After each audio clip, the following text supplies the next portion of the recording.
Good morning, afternoon, evening, whenever you're watching this. My kids love to make fun of that. I am here to record the Creating Community workshop. So, this is a regular monthly workshop, which means that I am here alone. So, you will not see me responding to questions in the chat box or anything of the kind. I am just here recording. And so, you need to know that if you have questions, that if there were live attendees for regular monthly workshops, like there are with courses and other things, then they would probably have similar questions. Somebody would probably have a question that you do. There are no questions that are dumb or that you should feel silly about or that should seem obvious. And I am available for those questions. I do my best to get to them and to really think through answering them. So please do not hesitate to reach out and ask those questions or to just share your thoughts or experiences or anything that you think would be helpful to add to this conversation. So we're going to dive right in. This workshop is essentially a primer on thinking through your homeschooling community and what that looks like for you, your family, your needs, your season of life. And it is not a building type of workshop for the nitty-gritty practicalities of constructing specific communities, because that would be impossible for me to teach in the format of a monthly workshop. There are far too many variables. There is just too much that has to be applied directly to your set of circumstances. Now, we could do a mini course that takes on more of the form of a brainstorming kind of workshop where brainstorming / building kind of workshop where there would be a lot of these principles and any other practicalities that I could bring to the table. And then we could discuss and sort of hash out certain circumstances and scenarios. And I could even provide some different kinds of practical frameworks and even forms and structures and things from my experience running a homeschool organization. So that is something that could be done. If you're interested in that, you can certainly let me know, and I can add that to the list of things that will be on the table and sort of in the process of thinking through and constructing and getting out there and made available for you if you're interested in that. But in this format, in the format of a monthly workshop, this topic, every topic takes on a different form within this format. But this topic takes on the form of being essentially a primer, a lot of things for you to think through when it comes to homeschooling community and then to build on from there. So because of that, we're going to sort of plow right through some prompts and some thoughts and some frameworks of thinking about community and how we interact with community and what our role in community is, whether that role is to choose community, to craft community, and then whether we have chosen or crafted the communities that we're in, we all have the role of cultivating community and caring for our communities. And so we're going to essentially look at some prompts, some thought prompts, some specific thoughts and ideas and things that you should be processing through and hashing out, particularly if you're going to craft or construct your own community, and then some frameworks for thinking about how we interact within that community through cultivating and caring for community. So that's what we're going to do. And when I say plow through, I just mean that a lot of this is just prompting you to specific thought and just giving you a little bit of information about each point within these frameworks. And so we're going to move right along. And so I'm saying that to say that you can pause and really work through these things with the nuts and bolts of what you already have going in your life for homeschooling community. Maybe you've already had a great idea of a community to construct, or maybe you've already constructed one, but it's still sort of in the preliminary phases, or maybe you have sort of fizzled out with certain communities and you'd like to either revive them or reconstruct them into something else. Wherever you're at, even if it is none of those things and it is just sitting in a place of desiring community, whatever these thought processes and these prompts and these frameworks look like for you, however they translate to your current season with homeschooling community, I would encourage you to pause and think through and talk to other people who are involved in whatever those processes look like and whatever the stage that you're in entails. Talk to other people, pause, think through, and really do the work that this kind of form that certain topics take, this one specifically, demands of you, right? It demands your work in a greater capacity than some other topics do. Every topic demands that we do the thinking and we do the application, of course, but some topics lend themselves to a lot more specific formulas and facts and statistics and things that I can share. And this one really does demand and require you to do all of the work using just a set of tools and frameworks that I'm going to provide. So all of that sort of sets the stage. I hope it helps you sort of get in the mindset that you need to be in for this particular workshop, and we will dive right in. So diving in, I just want to prompt you to think for yourself. I'll give you a couple little things to think about here, but think for yourself what the difference is between choosing and crafting a community, and then what the difference is between crafting and cultivating a community, and then what is the difference between cultivating and caring for a community. So you can pause here. You can start that process now. I probably won't tell you every time. I might not tell you another time at all that it would be good for you to pause and think through. You need to use your best judgment there, but you can start that right away and pause here and sort of define those things for yourself. If you have defined those things, or if you're in the process of thinking through that, I would encourage you to think about the following aspects of choosing, crafting, cultivating, and caring for community. Of course, this could apply to lots of communities. We are specifically speaking here of homeschooling communities. So within those things, all of this will come up again as we move through the prompts and frameworks that we're going to go through. All of this will come up again. But within just the general concept of these things, I would encourage you to think about when it comes to choosing community, it requires intentionality and proactivity. Most communities aren't going to choose you or fall into your lap. So it requires and demands and needs proactivity and intentionality. It requires vulnerability. I would encourage you to think about why that is. Why does it require vulnerability to just simply choose a community? It, of course, requires vulnerability to craft and cultivate a community, but just simply to choose a community, I would encourage you to think about why that would demand vulnerability of you. It requires risk.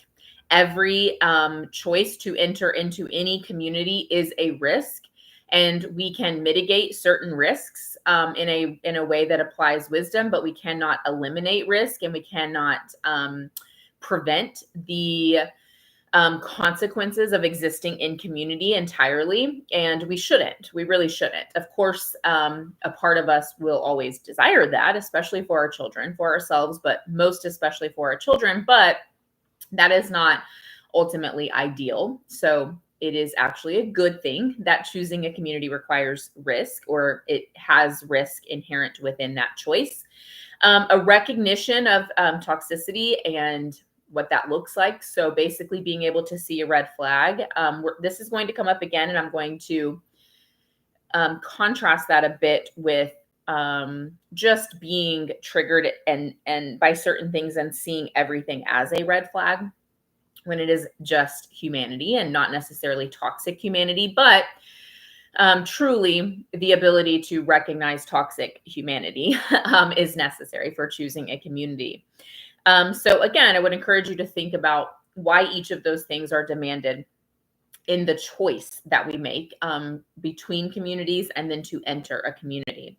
When it comes to crafting, I would encourage you to think about how that, of course, demands hard work, like labor. Of course, it demands mental work and emotional work and spiritual work sometimes, but it demands your labor, your physical activity that you are using to make an investment in the building of community. So when we talk about crafting, we are talking about constructing, building, either from scratch or from the remains of something else or from a template that someone has given you. There's different ways to craft a community. There's different ways to build one, but it is the process of constructing something, not just entering into what has already been constructed. So of course that requires hard work of every kind and investment of every kind, mental and emotional and physical and financial, and the investment of your time and energy,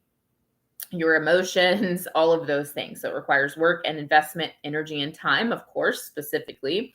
Those things are an investment and those things are a part of the work that you give to constructing a community, but they are also a specific thing that you should consider. If you do not have much energy to spare and you do not have much time to spare, that can either be a good sign that it is you who is most capable and maybe should be constructing and crafting a community, or it can be a sign that you are the last person that needs to be taking that on. And only discernment and wisdom can determine that. And of course, I mentioned the former of those two because of the old adage that has a lot of truth within it, that if you want something done, you should give it to a busy person, right? If you feel like you don't have much energy and time to give, then that is probably because you are not probably, it could be. Sometimes that's just circumstantial, but that could be because you are a high capacity, very capable person who tends to be the one that things are given to or assigned to, or that assigns themselves and volunteers themselves for things. And so again, that could be a good indication that you are the one that's qualified and that maybe it is worth the stretching of that little bit of energy and time. And it could also be an indication that that is not the wise thing to do at all. You have to apply your own discernment and wisdom. And then, of course, crafting a community demands and requires skill. Leadership is a skill. And even just the fashioning of logistics is a skill. Communication is a skill. Management is a skill. Managing a team is a skill. Responding to conflict and challenge is a skill. Teaching is a skill. Finances is a set of skills. There are so many skills that will be required of you. And of course, hopefully you are delegating and you are bringing together people that have their own set of skills, but you will need to bring your skills to the table. You will need to learn new skills. And so both skill and the building of skill is demanded here. So again, I would encourage you, all of this will come up later. This is meant to be a thinking through what choosing, crafting, cultivating, and caring for is and demands of us, right? So don't think that this is all that's going to be said here, that this is me just saying, okay, you're going to have to work hard. You're going to have to learn new skills. You're going to have to be vulnerable. And then and then that's that. So go on ahead and build a community. That's not what's happening here. I would encourage you to think through. Don't rush past this part of the process. Think through why hard work and investment and energy and time and skills and the building of skills and the capacity for all of those things are demanded in crafting. All of those things are demanded in a way that supersedes just having a great idea, right? Or just being inspired, or just having a need, or seeing a need. All of those things are great, but inspiration will not craft a quality community, right? Having a great idea will not craft a quality community. Having choices available to you and knowing that you are interested in some of those choices will not help you make a wise and good choice of community, right? So each of these things demands more of us than what we, can just immediately identify. And that's what we're doing here as we get started, is we're laying that foundation. So same thing for cultivating community. There are some things that it demands of us. It demands humility. So once you are in a community, whether that is a community that you have chosen and entered into that somebody else constructed, or whether it is a community that you yourself constructed, you will have to have humility. If humility is not something that you have in droves naturally, you're going to have to choose humility. You're going to have to develop humility and grow in humility. It will require compromise. It will require sacrifice. It will require organization and diligence just to function in a community. Of course, it requires organization. That's one of those skills that were mentioned, to craft a community, to construct a community from scratch. or from the remains of something else. Yes, of course. But just to exist within the community that you have either chosen or built and then chosen, and that you are within because of one of those scenarios, just to exist within those communities requires organization and diligence and discipline. Because in order to be someone who is contributing and not just taking from any community, you have to be organized in your schedule, organized in your thoughts, and able to deliver on the things that you commit to. And all of that is the cultivation of community. That is the bringing to fullness, allowing to fully thrive our communities. That's what cultivation is. We're going to talk more about that in just a bit. So humility and compromise and sacrifice and organization and discipline. And then to care for those communities. So we cultivate communities by giving of ourselves in a way that allows them to fully thrive. And then we care specifically for the community itself, which of course is the people. So when we cultivate, we are cultivating an atmosphere, we are cultivating an impact, right? We are cultivating the entity itself. Of course, we're doing that via our relationships with people, of course, but it is a cultivation of the entity of community. And when we care for people, we are caring for the entire entity by caring specifically for individual people. And that requires understanding the process of rupture and repair, because to care for communities means that there are relationships involved. Now, those don't always have to be deep, lifelong, intimate relationships. We're going to talk about that. But regardless, there are relationships, and relationships will have ruptures within them. That is just inevitable. That is simply an inevitability that we have to contend with ahead of time. And we have to make sure that we have a set of skills that enables us to walk through the process of rupture to a repair. Now, sometimes that repair is reconciliation. Sometimes it isn't, but we still have to walk through the process and have that set of skills.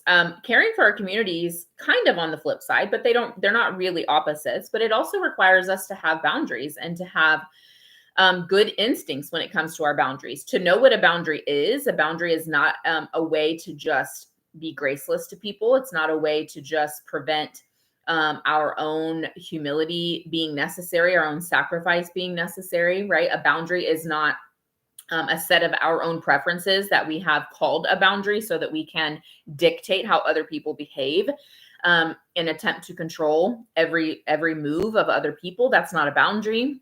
Obviously, this is not a psychology workshop here. So there's much more that could be said there, but recognizing and understanding what a boundary actually is and how we can be both gracious and also steady within our own boundaries, how we can be graceful to people without being abused by other people. So that is required. That set of skills, that set of awarenesses, that knowledge, that maturity, all of that is required in caring for our communities. And then, of course, graciousness. Boundaries and graciousness are not mutually exclusive. We need both. We need to have both. We need to be both. We need to be living out both. And so sometimes graciousness kind of pulls at our boundaries a bit, not in a way that's toxic or unhealthy or unsafe, but in a way that just causes us to reevaluate and to assess and to restructure and to really, really understand where we are now versus where we were at a certain point when we instituted a boundary, etc. Again, there's so many variables here. This is not a class on boundaries, but it will pull at our boundaries a bit. And then sometimes our boundaries will pull at our graciousness a bit, not in a way that we feel as if our boundary permits us to be ungracious, because it never does, but in the way that we would like to be able to be gracious in specific ways. And we have to choose other ways because of a boundary. So all of that is required of us. And then, of course, to care for our communities demands our attention.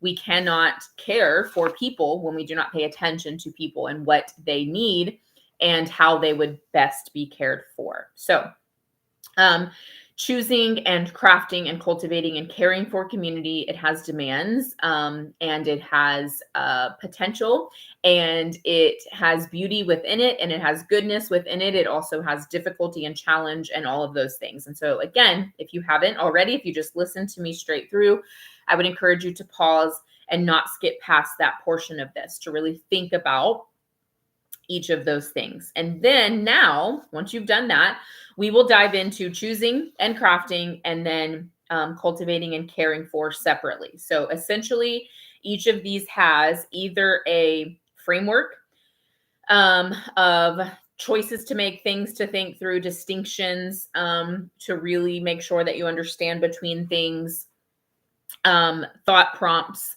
or a combination of all of those things. So we will talk about choosing community first. And for this section, we are just simply going to talk about the different kinds of community that are available to you, and just a couple of notes about each one. Again, this is meant to be a primer. There's much more that could be said about each of these. And again, you can express if you'd like me to say those things in a different format, and to extend, beyond what we can do here. But for today, we are just going to look at all of the different kinds of communities that I've personally identified and been able to identify. There is overlap and interchangeability between some of these. Some things can fit into more than one category, and I might call something one thing and you think it's best suited for another category. There's definitely overlap and interchangeability between some of these, particularly a couple of them can really find a lot of overlap between them. And then some of them are more distinct. But these are all of the communities that over a decade of homeschooling I've been able to identify. And then even beyond that, just ones that I've been able to observe and identify as I have professionally worked in the homeschooling space. So some of these we have been a part of and crafted ourselves. Some of these we've experienced, and some we have not. And so that's what you're getting here, just a big list of all of the kinds of communities that I have been able to identify, so that you can be armed with a bit of definition, clarification, distinction, information, and just a few things to think about for each one. So the first one of those would be an enrichment co-op. So there are essentially two kinds of co-ops. Now, of course, within those kinds and within the slight variations of each of those kinds and all of their kinds and every sub-kind, right, there are thousands of kinds of co-ops, but essentially they all either lean towards or are within themselves an enrichment co-op or an academic co-op. Again, so many variations, so many different ways that this has been applied, specifically to a set of people, a set of circumstances. I know that, I'm aware, but they really all can essentially fit into one of those kinds. So the first one of those is an enrichment co-op. So this would be covering things like music and arts. Obviously, again, there's overlap, there is stretching, there's variability here. Some enrichment co-ops cover nature, that's a science, but it's also great for young children to be doing in a group. And so your enrichment co-op might have nature study. It might even have some of the humanities, but often they are focused on what we would call beauty subjects or enrichment subjects, oftentimes.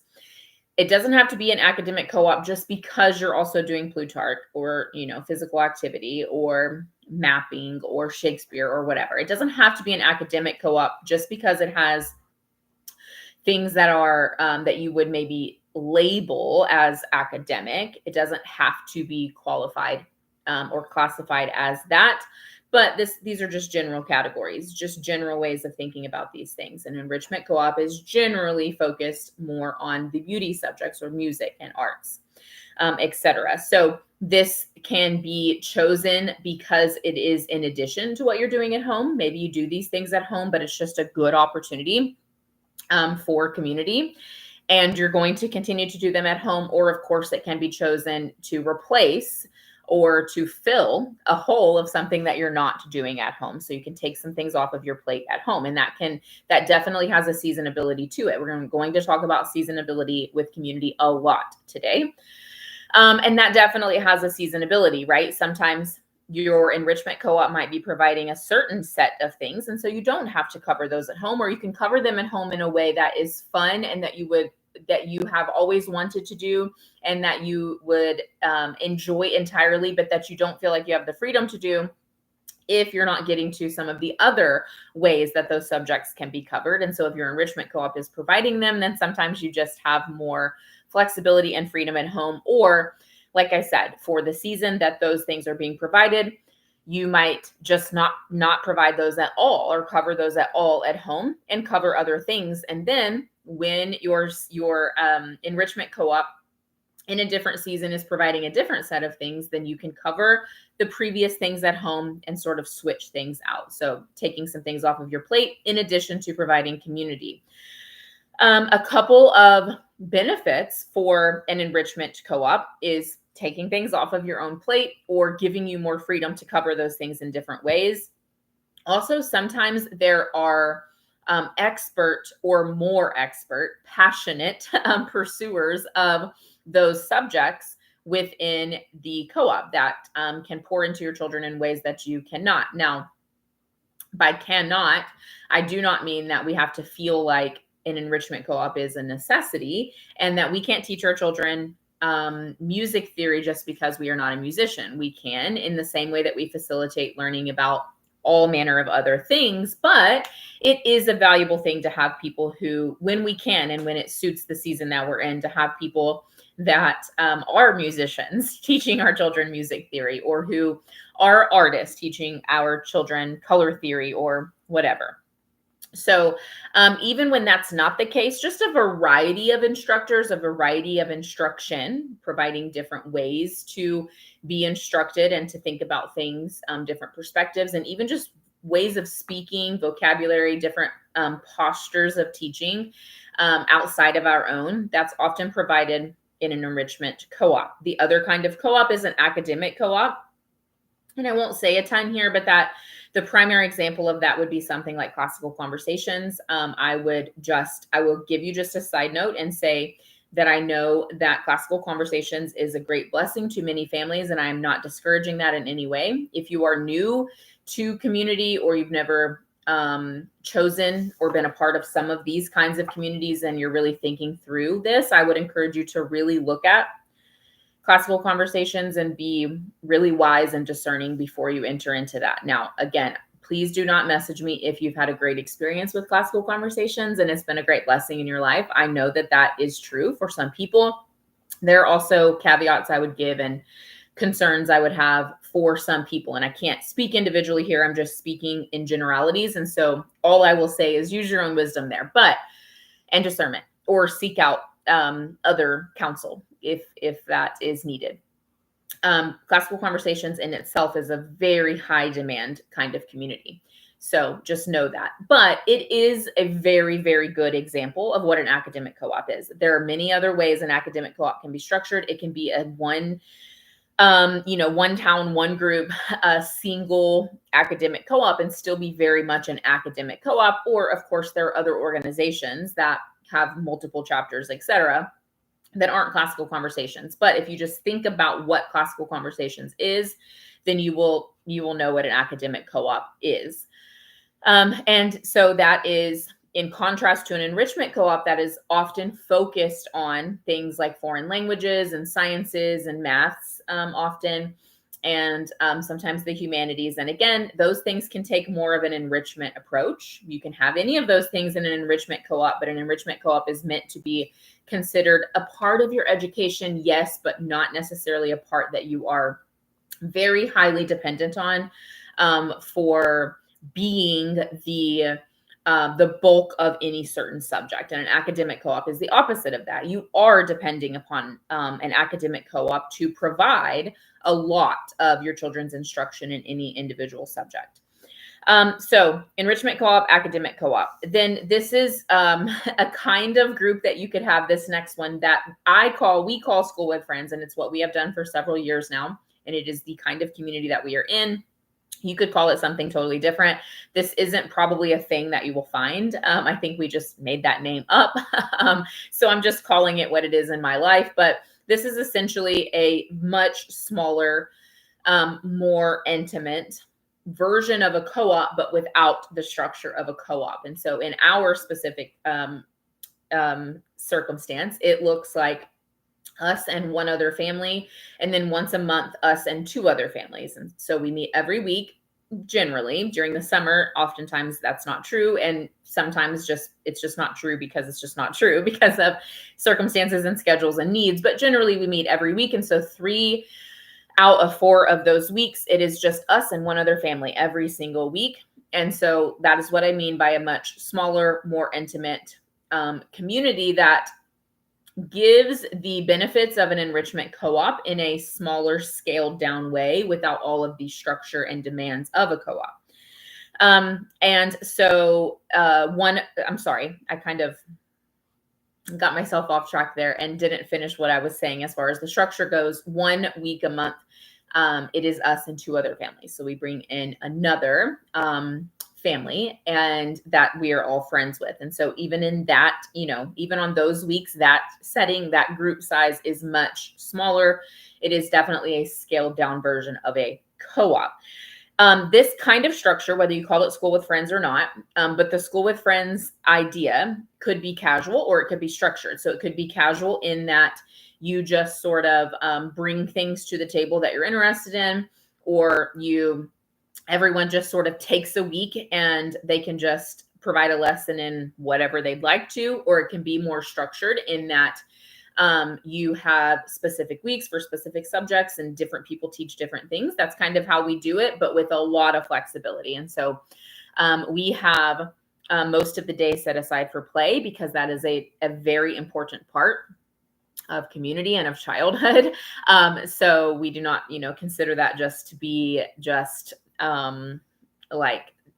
icing on the cake, but something that's very important. So we have most of the day set aside for play.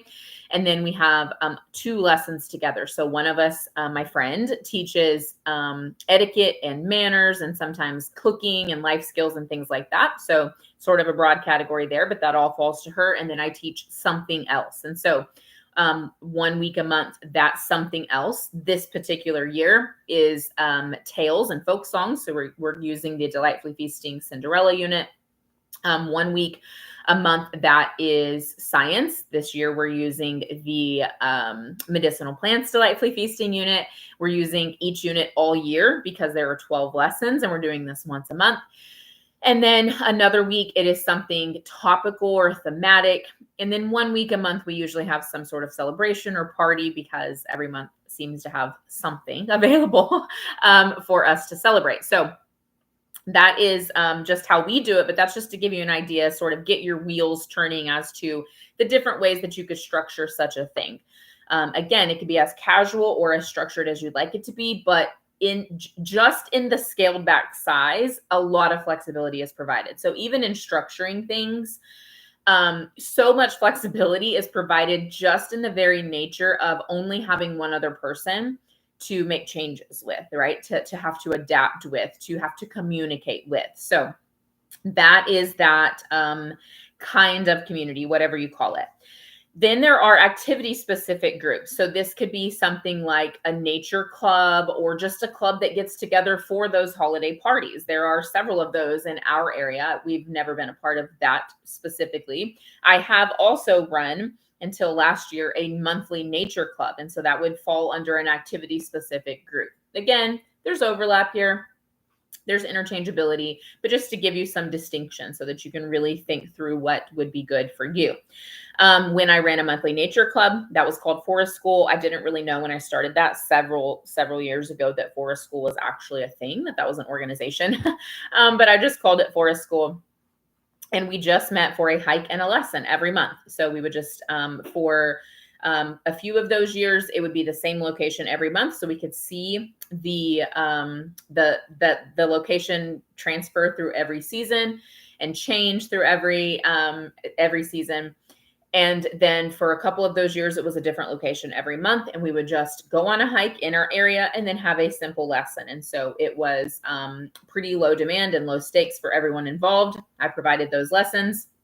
I just had a simple Facebook group and people could just RSVP. And then I would use those RSVPs to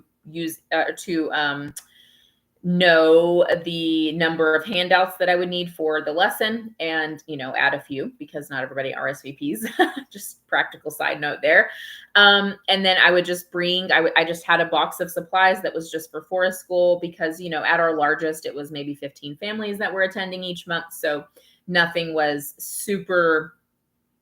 needed to be super high demand of anybody. So I just had a simple box of supplies that I just set aside, put in the closet, stayed there all month, pulled it out for forest school so that I didn't have to think about it. It had colored pencils and, just basic supplies. And then I would provide handouts. And for a while, we did like a patch program where they could earn little patches that they could put on any sort of vest that they wanted to. It was constructed by me. It wasn't anything official. Not the patches. I got the patches from a place online that you can order the patches. Those were not constructed by me, but the program itself was. And so again, I'm saying all of that to say, that's my experience. And so sometimes that can just get your wheels turning, but B, it can be as casual and as structured as you'd like it to be. Nature Club is not the only form that can take, though. Of course, like I said, in our area, we have groups that only meet together once a month for whatever holiday is within that month. And that just gives an opportunity to have a group setting for things that tend to need a group setting, like a party. Now, we celebrate with one or two other families, and we have parties for everything, and we have forever.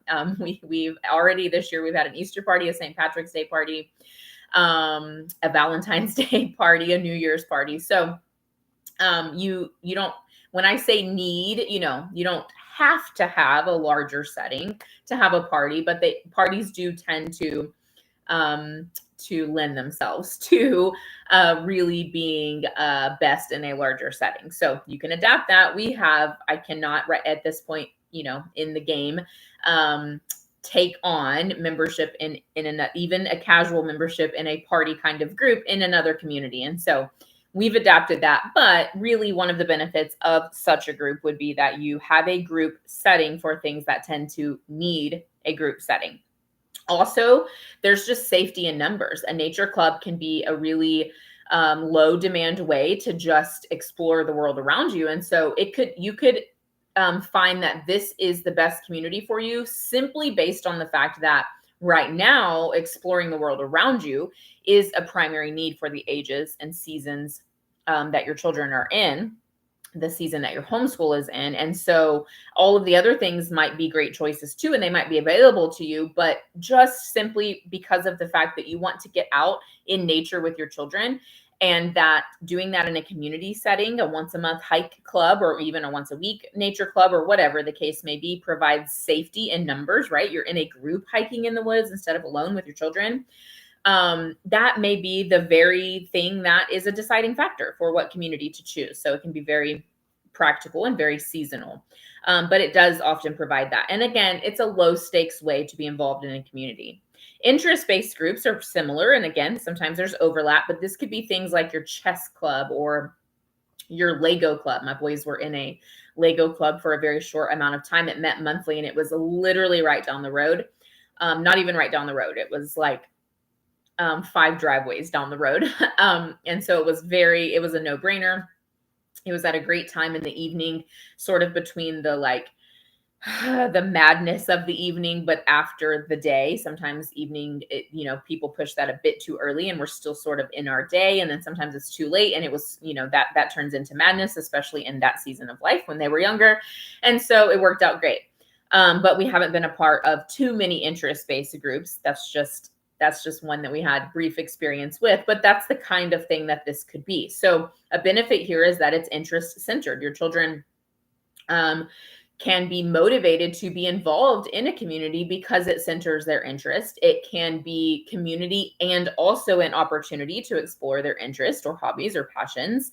And so that, of course, is a benefit. These groups are often also very flexible. Now, of course, there are probably variations that demand more, and that could still be of benefit to you, but oftentimes they are very come as you go, come as you go, come and go, come as you are, come and go, just pop in kind of communities because, like for instance, the Lego club, that was somebody just had a huge collection of Legos. And so they just, every time it was time for a meeting, they just brought all of the Legos out, set up different stations. Sometimes they would have different activities and things, but they didn't need your attendance, right? They didn't need members to provide anything or do anything. You weren't really necessarily even members. You could just sort of pop in and enjoy, and then leave, or not show up if you couldn't that particular time. And so that provides a lot of flexibility. Again, low stakes there. Of course, there are variations.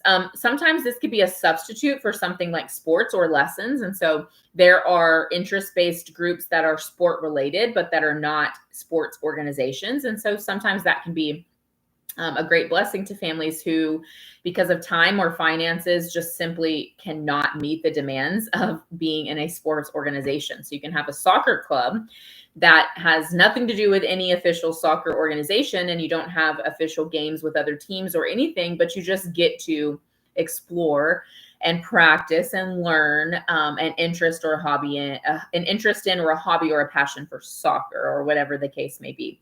And then same thing with lessons. Sometimes an interest-based group could be music related or art related, and it gives you the opportunity to, for less money, less demand, less stakes, less time, have your children not necessarily get, what we would say constitutes full-on lessons or one-on-one instruction or professional, professional and structured teaching and training, but that gives them a bit of some of those things, again, in a way that's usually cheaper and lower stakes. Another kind of group would be organizations. So this could be your sports organizations. This could be something like scouts, etc. So benefits here is that they're often skill focused and skill centered. There's often a lot of character building. Things are generally very organized because most of these organizations have been around for a long time, and they function accordingly, with all the kinks worked out, and they're often very large. There's often a hierarchy, and so you can generally have a place to go if there's an issue above the place where you're currently finding that issue to be unresolved. So all of those can be benefits. They also often are a bit costlier, and more demanding of your time and less flexible. And sometimes they can be worth it. My children don't have a lot of experience with this kind of thing. My oldest played soccer for 2 seasons with an organization that is the lowest stakes and lowest demand that a sports organization can be. So it was just 8 weeks of one practice and one game a week. And so it provided kind of the best of both worlds. It was, there was some demand. It definitely wasn't like a soccer club. We couldn't just come and, pop in and just play around with a soccer ball, but it was, short-lived for each season. It was a fraction of the cost of like club soccer. And although there were demands, there was also some flexibility, and it provided the flexibility of not having to, have the like pressure of trying to win any sort of championship or whatever, because that just wasn't really a thing. So, my oldest has that minimal experience. We've never really been, we have never been in any, like club sport organization. And then they've never been in scouts. I, however, was a Girl Scout all the way through. I was not a daisy, so I can't say all the way through actually, but brownie to senior, I missed the very youngest level there, but from a brownie all the way to a senior, my whole childhood, essentially, I was a Girl Scout. So I'm saying that to say, again, just experience it as a part of this conversation, but also they're definitely not perfect organizations. And I know a lot of the controversies and things. I know you use your own wisdom, your own discernment. Nothing's perfect. But also it's not a necessity in life. And so if you find that it is too imperfect for your conscience or your integrity or whatever, that's okay too. But I'm saying that there was definitely a demand. It definitely cost a good bit of money. It cost my parents a lot of time. But I don't regret a second of being a Girl Scout. And in fact, I treasure that time of my life. And it taught me a lot, and it comes up a lot in my life. The things I learned and did and worked on and experienced And, the friendships I made, that none of which I still have today. So they weren't valuable because they were forever long lasting friendships, but because I remember the things I learned, and I remember those people, and I remember them fondly. And if I saw them, then I would be super happy to see them. I have seen them, some of them at various points in life. And I'm always super happy for that to be the case. But regardless, even if I never see some of them again, I learned from being their friend, from being in those friendships. And so this is definitely not generally speaking, any sort of organization is definitely not the lowest stakes or lowest cost or highest flexibility type of community, but sometimes they can be formative and worth it. Now, I probably could have gotten Girl Scouts type of benefit and experience and memories and fondness and character building and skill building through some combination of the rest of these things, but I wasn't a homeschooler. And so that wasn't something that my parents were thinking about or seeking out. And so the flip side of everything I just said about the benefit that can be provided, it can definitely be provided, but there might be other ways that you can find that same benefit and provision without some of the demand and some of the cost and all of that. So using your own wisdom, your own discernment. But that is that kind of community. Then there are field trip groups. So this is essentially an interest-based group or an activity-specific group that is focused on field trips alone. And there are a lot of these, especially in my area. I do think that there are a lot of these, comparatively speaking, to other kinds of communities, generally everywhere.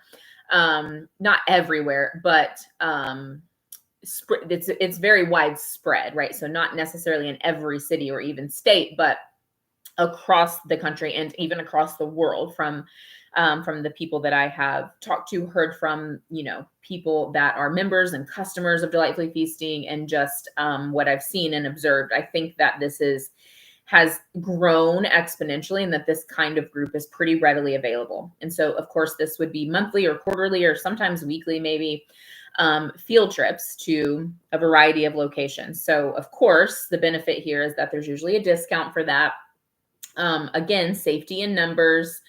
And it could be, again, a low stakes, very high flexibility way to engage in community, but also something like this, and maybe even something like your activity specific group, can provide you the opportunity to have acquaintances that you never develop a deep relationship with, but that provide a group, right? And a community, and the safety in numbers and the discount, and even some fun and fondness and all of those things, but also to, within that same setting, find some friendships that you can deepen elsewhere, that maybe you find yourself connecting more and more with every time you meet monthly for a field trip, and you can sort of extend beyond that group. That is, I think that's a pretty common occurrence. I think women meet a lot of their friends not just women, people in general, but women specifically meet a lot of their friends circumstantially, and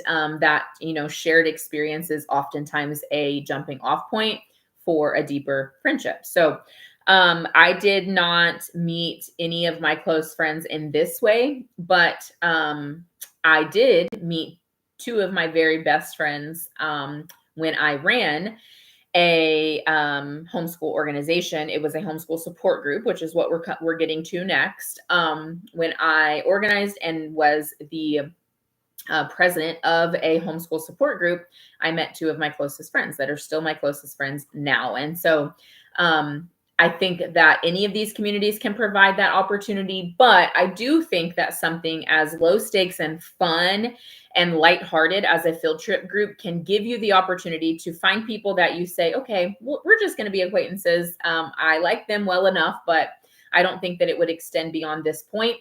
But because there were 20 moms there, or however many, right, you can sort of have that experience and sort of filter those people out, not in a negative way, but in the way that it's natural to do in life. We're not best friends with everyone. And also find some people that you think have the potential to extend in friendship beyond that.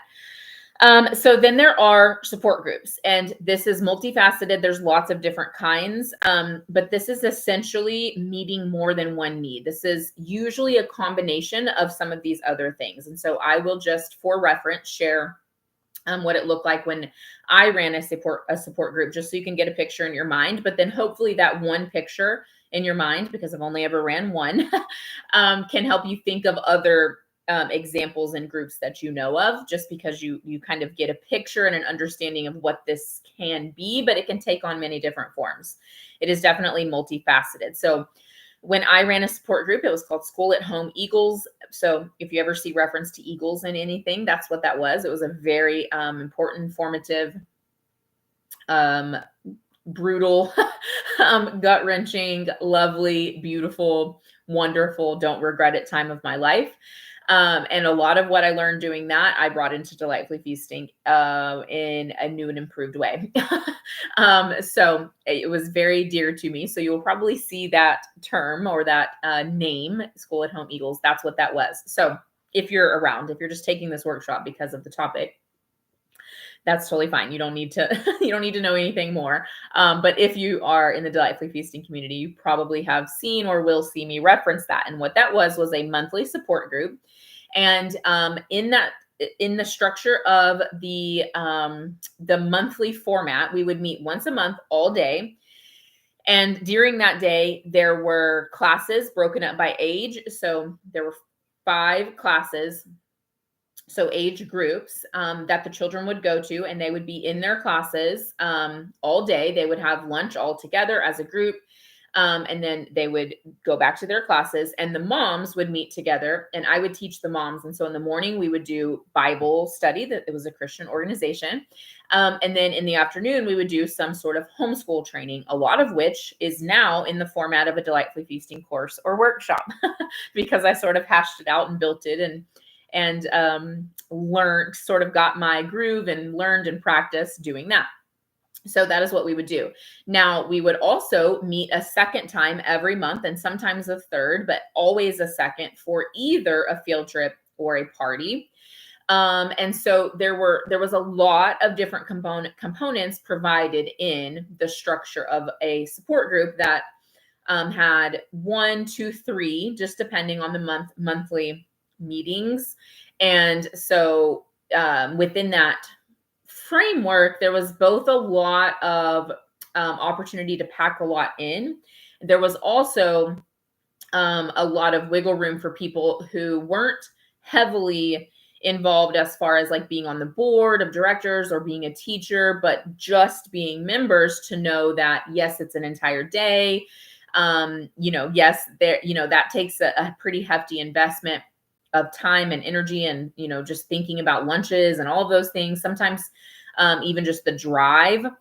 I started that organization in one location, and then in the interim of running that organization, my family moved an hour and a half away. And so we had essentially 2 pods of people. And so I left the organization. I didn't leave it. I left its meeting location in my previous place of living for a long time, and then began to build community where I moved to. And so for much of the time I ran that group, people were driving an hour and a half one way or the other. When I first moved and began to build community, I made many friends who began to make the drive an hour and a half away.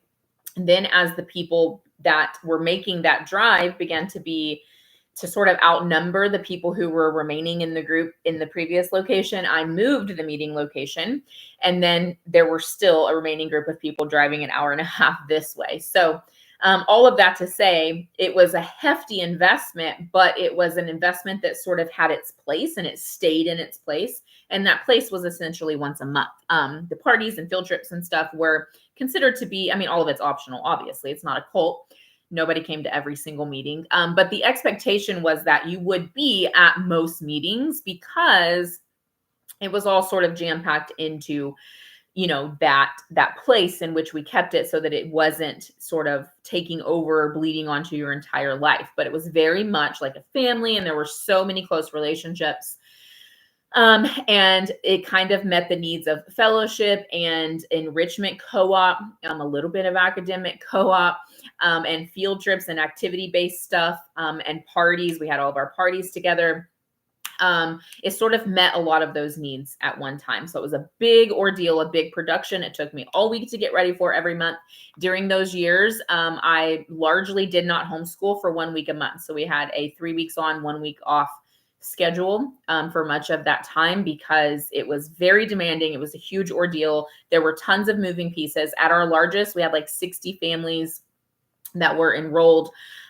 So it was a whole production, but it was, again, something that could kind of be kept in its place, and it had a very prominent and important place. Now for me, that was different. That place was, it took me all week to get ready for the meetings, and it took me all month to get ready for the meeting. So for me, taking me out of the equation, and for other people on the board too, it was a much more high demand thing. But for the people that were just members, or that were maybe teachers or contributing in some way, but weren't on the board of directors, it was sort of kept in a place of prominence and importance and value, but not super extensive, like throughout all of life demand. So that's the way that can sort of function. There's a million different ways that could be put together.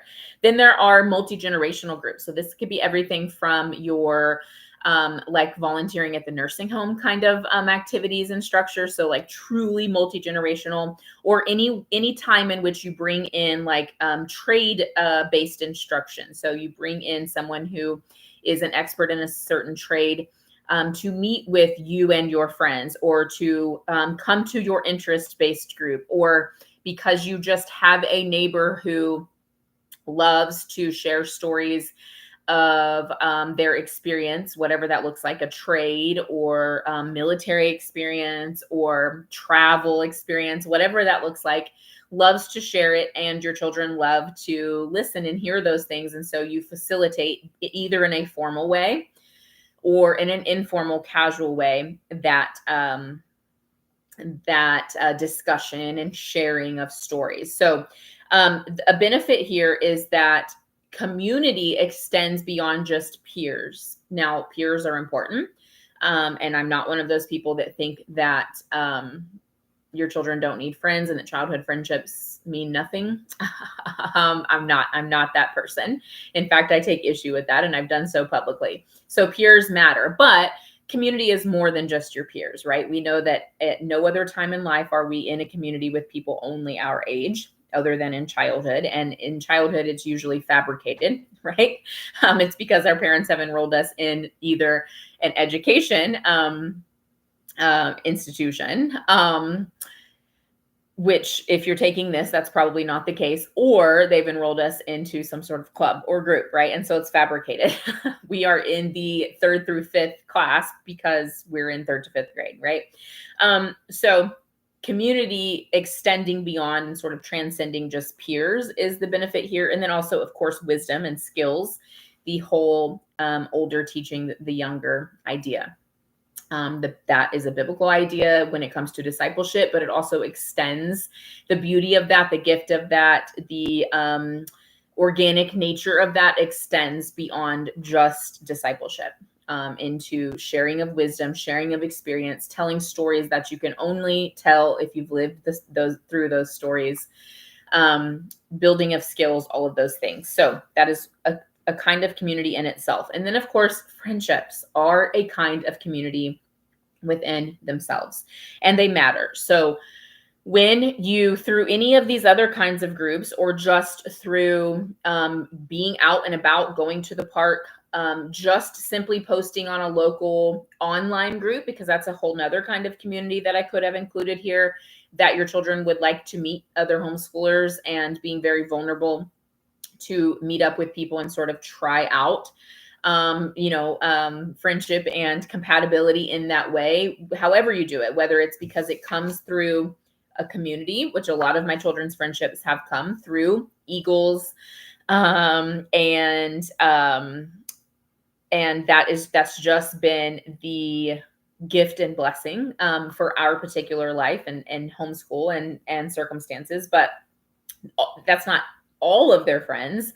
They also, have friends from church and etc. But a lot of their friends have come through when I ran School at Home Eagles. And so that has come out of another community. But friendship itself is its own community. And so what I'm saying is, whether you find it in another community or whether it's because you already have great friendships yourself and they have children, and so your children are friends, or church, or because you literally seek out friendship by saying, we would like to meet people and see if we can meet some friends in this area. However you do it, the friendship itself, even if it's rooted in another community, is a community.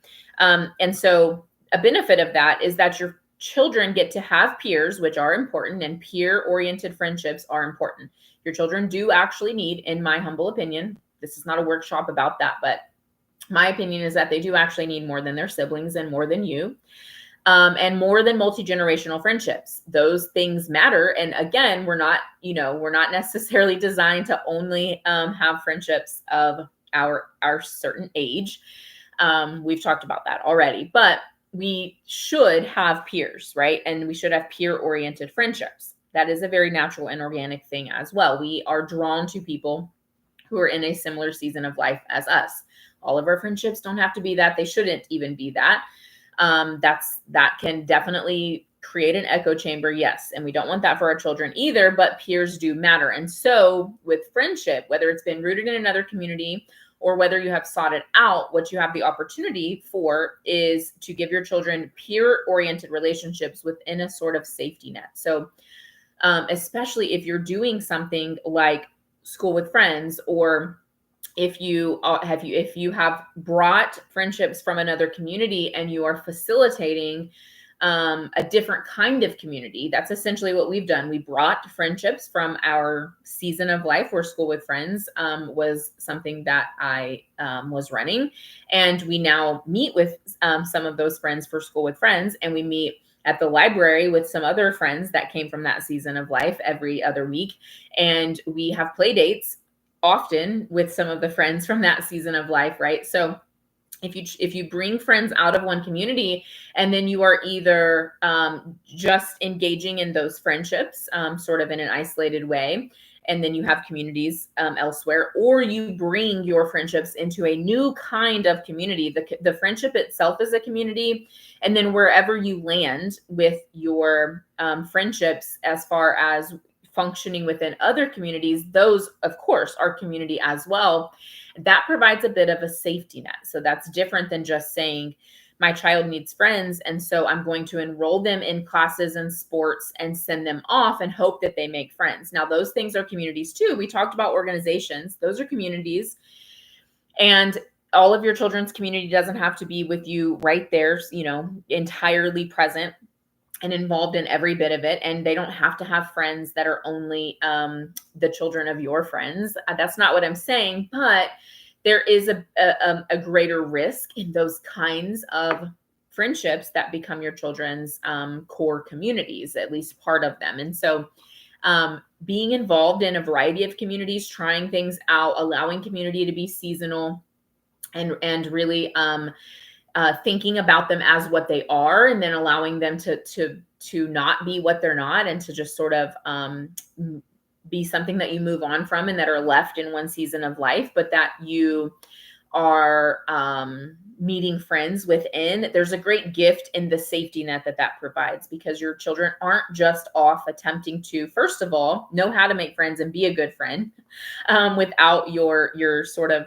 presence. You don't have to be hovering, but you're present and near and involved. So like, for instance, at School with Friends every week, the kids are often off for hours playing. We can kind of hear them or see them run by here and there, but we're not actively involved in everything that they're doing, but we're present. And so we get to walk through a lot of friendship scenarios with them. We get to walk through what it looks like to have conflict, and to resolve that conflict, and to prefer other people and defer to their preferences or needs, and to share and to collaborate and all of those things, right? So it's a bit of a safety net that's obviously going to take on different forms in your circumstances, but that's what I'm referring to here.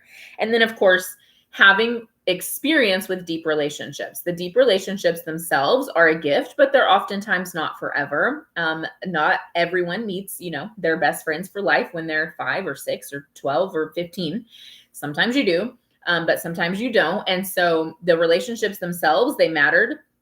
They mattered within themselves and for themselves, but also experience with deeper, more intimate relationships than maybe just your acquaintances at your chess club is important, because again, we don't just magically know how to be a good friend. And so community, the communities that we're in, that we meet friends within, and then the community of friendship gives your children the opportunity to practice the skills of friendship so that they don't turn 18 and then they're just expected to know how to be a good friend.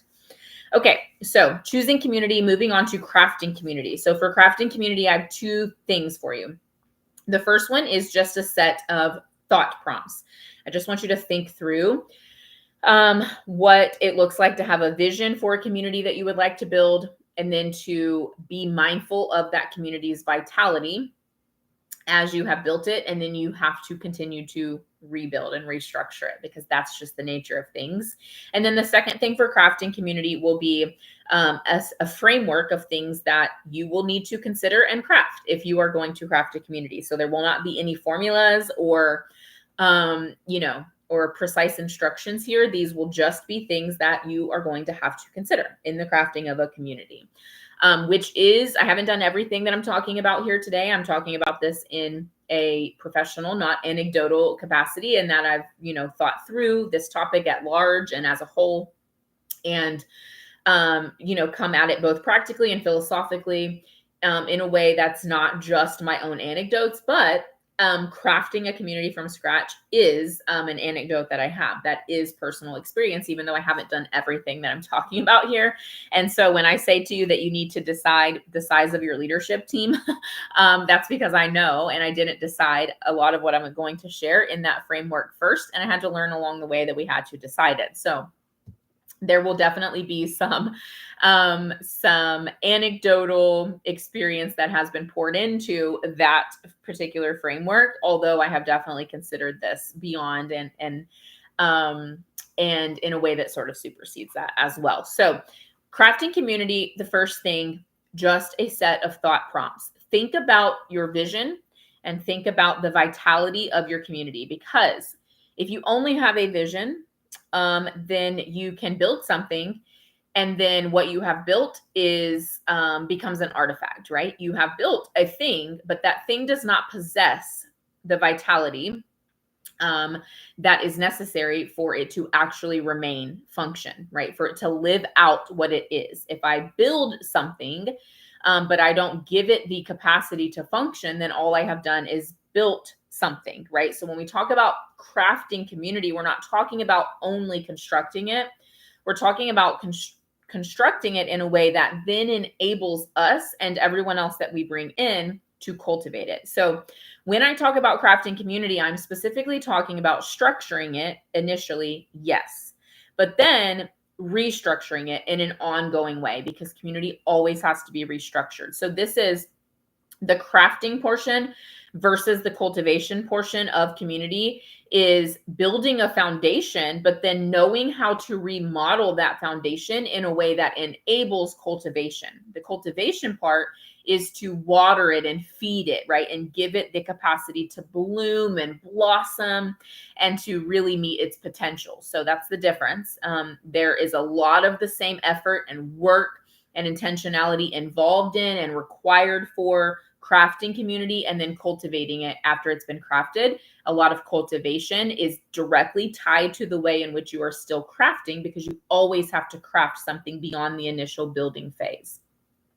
So hopefully that sets the stage here for what I'm talking about. So when it comes to both vision and vitality, so the initial construction, but thinking about how to breathe life into that construction, right? If I, build a robot, but I don't, and it's constructed very well, but I don't figure out how to actually program it in a way that's going to sustain, then all I've done is built something physical, right? Without any vitality. So, vision and vitality for both of those, the why and the what are entirely necessary. And that is your thought prompt here. So for your vision of the community you would like to build, why? Your why for your community. Why are you doing it? Why do you think it needs to be done? Why is that the way you would like to do it? Why do you think it will last? Why do you think other people will care and need and want this too? Why do you think it will be worth being involved in? Why do you think it will be worth your time, your effort, your money? Why do you think it's a worthy sacrifice to make of your time and attention and mental bandwidth that you have available for your family and your home and your friendships that already exist and your marriage, et cetera, et cetera? Why? So your why should be based on your instincts. So just feeling compelled to something, knowing something in your gut, because we have those are God given. It should also be based on your knowledge of your area, what's needed, what your kids need, what you are needing, what people respond to, what works well, what doesn't work well. Knowledge, facts, data, statistics, knowledge. And then also on your observations of your children that sort of pull at your instincts, and maybe there's some knowledge involved, but it's not necessarily something you would be able to lay out or to write a formula for, but you're just observing. You're in process of observing in your children and in yourself and in your community at large, your town or your area. So that is why. And then your what are your needs and the needs of your children? What boundaries do you already possess as a person and for your children? And then what are your desires and preferences? Because your desires and preferences are not your needs or boundaries. That's not the same thing. And every desire and preference that you have will be stretched and challenged if you construct a community. So will all of your boundaries and your needs. So you need to distinguish between those things. So what and why in all of those ways becomes your vision. And then in order for your community to be vital, to possess vitality, right, to have life within it and the ability to function in a way that then you can cultivate from there, you will have to know that your why will settle with your growth and maturity. As you grow as a person, which constructing a community and leading and running a community will grow you as a person, I promise you that it will. There's a bit of that anecdotal experience coming out in me. I have never been challenged, stretched, broken, grown, molded, broken again, reshaped in the way that I was when I was running School at Home Eagles. Never in my life. Sanctified, stretched, found out who I was and who I wasn't, all of the things, everything, every way in which you can grow and stretch yourself and your character and your capacity was a reality for me in that season of life. So as you grow and mature, which even if it's not, quite as profound as all of that I just said, my experience was, even if it's not the most growth you ever experience, or it's not as groundbreaking, you will grow and you will mature. And so your why will sort of settle. It will settle in. Some things that you thought were your why, the edges of your why might sort of just drift away or break off here and there. And what actually is the most important elements of your why will sort of settle in. Your why will also, your reasons, your why, your purpose, your aims, they will also shift with change in circumstances. So as you find your life in a different season or place, or just purely circumstantial things like location, right? I've already talked about a major move in the midst of running School at Home Eagles. So location or time or the sickness of someone close to you that you need to deal with, or demands upon you, a pregnancy or a new baby, all sorts of circumstances that can change your life. And excuse me, if I would love for someone to have a tally on the number of workshops that I have gotten the hiccups while teaching. Teaching must give me the hiccups. There's too much. I don't know if it's too much hot air coming out because I talk too much, or too much breath coming in. Excuse me, because I'm trying to keep up with my brain here. So changes when circumstances change your life, your actual life, right? Not just change your life in the abstract, right? But change your actual life, the way you're living day to day, you will find that your why sort of shifts. things that were important are maybe less so. Things that weren't as important become more so. And it doesn't necessarily mean that your why has changed entirely, or that you've abandoned your reasons or your aims or your goals, or that you've totally changed your mind about those things. It's a shift. It's not necessarily an upheaval or an overhaul. Those can happen too, but it's a shift. So it settles in, it shifts, and it also stretches with time. As you age, your why, your reasons, your motivations, your heart behind things will simply stretch. It just will. That is a necessary thing to evaluate, to be aware of, in order for anything that you yourself have constructed to have vitality, to be able to function, to actually live out the potential that you have placed within it while constructing it. And then, of course, your what, your needs and boundaries and desires and preferences will have to meet up against and sometimes crash up against the needs and desires and preferences and boundaries of others. And as you gain experience, you will be able to more and more so discern between what direction each of those things needs to go, because there's always a tension between multiple peoples, not just you and everyone else or you and someone else, but everyone involved. Everyone's needs, desires, boundaries, preferences, experiences, triggers, personalities, work styles, communication styles, all of those things are always sitting in a tension. You in relationship with, in the presence of, in a working relationship with, in a group setting with, involved in any sort of project with, sharing a goal with, sharing a space with, you with, in any of those ways, another human, and of course those other humans too, always sit in tension. Always. Tension not being the negative connotation of that word that it can take on, but just the tension of that there's always a give and a take, a push and a pull, a back and a forth. And as you gain experience, the what of your group, so how it functions and what it looks like and what it's doing and what it's aiming for as it pursues that vision, right? And it remains a vital life force, something that is alive and growing and stretching and living out its potential in a way that enables everyone else to cultivate it and make it blossom and bloom.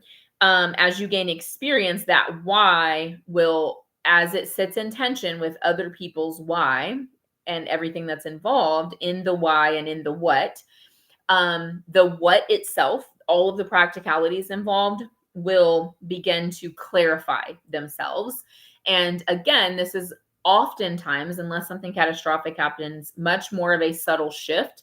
And at the end of whatever this experience is, whatever group you've constructed, however long it lasts, you might look at the beginning of that and see something radically different. But most of the time, it's been a lot of little subtle shifts over time that gives something its vitality. Oftentimes, a cataclysmic shift in things, it will either crystallize the vitality of something, and it can then be cultivated into something that's beautiful beyond belief, or it will be the end of the vitality of something, and you will either have to take some pieces of it and move on to something else, or just leave it behind. It is the subtle shifts of what is happening because of the settling in, the shifting, and the stretching of why it's happening with you in tension with others, and more with wisdom and discernment as you grow and gain experience, able to discern where in that tension you need to be pressing in, because someone is always compromising in any relationship and in any aspect of any relationship, right? As that happens, the subtle shifts will accumulate over time. And like I said, usually you will end up with something that's very different in some ways. Some ways it might be the exact same, but very different in some ways, or even a lot of ways than what you started with, but it has been a subtle shift over time. So that is a set of thought exercises. And now I have, continuing with crafting community, now I have a framework for things that should be considered if you're going to craft community. So these are the things that I have learned from experience and also just sort of pulled in as I thought about this topic that you will need to decide on, consider, have a backup plan for, have a plan of action and also some communication about, and have really, really pondered and fleshed out. So, of course, the first one is the structure of your community. This is everything from meetings to money, to communication. So communication styles and expectations, but also how will you communicate? A Facebook group, an app, things that are as practical as that, all the way to when will we meet? Who will handle the money? How will this group actually be structured? A lot of practical things here, but even down to the nitty-gritty practicalities. Your group's purpose, of course, should be in communication with its structure. It should be structured to meet its purpose, and its purpose can be refined and sort of stretched a bit because of its structure, because of the structure that will work and be feasible. So its purpose is its aims, the needs that you are attempting to meet for yourself and others in your area through this community, the goals that you have. You will need to consider boundaries, rules, expected behaviors, consequences. How will someone be dealt with if they break a boundary? How will you terminate people's membership in your group? How will you protect yourself legally when people break boundaries in ways that, yes, you hope will never happen, but you need to think about, because people are people, and you can't simply just Pollyanna your way through running an organization and say, we're just going to hope for the best here. You have to foresee and prepare to protect yourself and your group and the children involved from people breaking boundaries in predatory and dangerous and abusive ways, or just in ways that maybe they're not predatory or abusive, but that that could lead to those things. And maybe they don't, they really weren't ill-intended, but the consequences still have to be as big and as major. So you have to think about not just rules, but the consequences of the breaking of rules and the breaking of boundaries. Membership itself. Are there any exclusions? School at Home Eagles was a Christian organization. It was exclusive to people who claimed to be Christians. That the membership contract stated that there was a statement of faith, and I have no qualms about that. I also would have no qualms about running a secular group that was not a Christian organization, but at that time and for certain reasons and for that season, it was absolutely right for me to be running a Christian organization. And so that's just an example of what I mean. You need to think through exclusions. You have to think through those things ahead of time, that you will encounter them. They will be pushed back against. What are the expectations for your members? How will you survey your members and have their input valued and taken in? How will you enroll members? What's the on-ramp for enrollment? How will you unenroll members? How will you involve members? How involved do you expect them to be? Is this something you expect everyone to be contributing to the functioning of, or can people just be members? All of that is involved in membership. It has to be considered. Growth. What is your maximum size capacity? How will you handle the changes that inevitably happen when a group grows? What changes will be permissible to you? And at what point will you have to say these changes indicate that our maximum numbers have to change? They have to lower here. Or these changes have been handled better than I expected that they could be. And so it indicates that we can actually raise our max number. All things that you have to consider. Will you pursue growth, or will you allow it to be organic?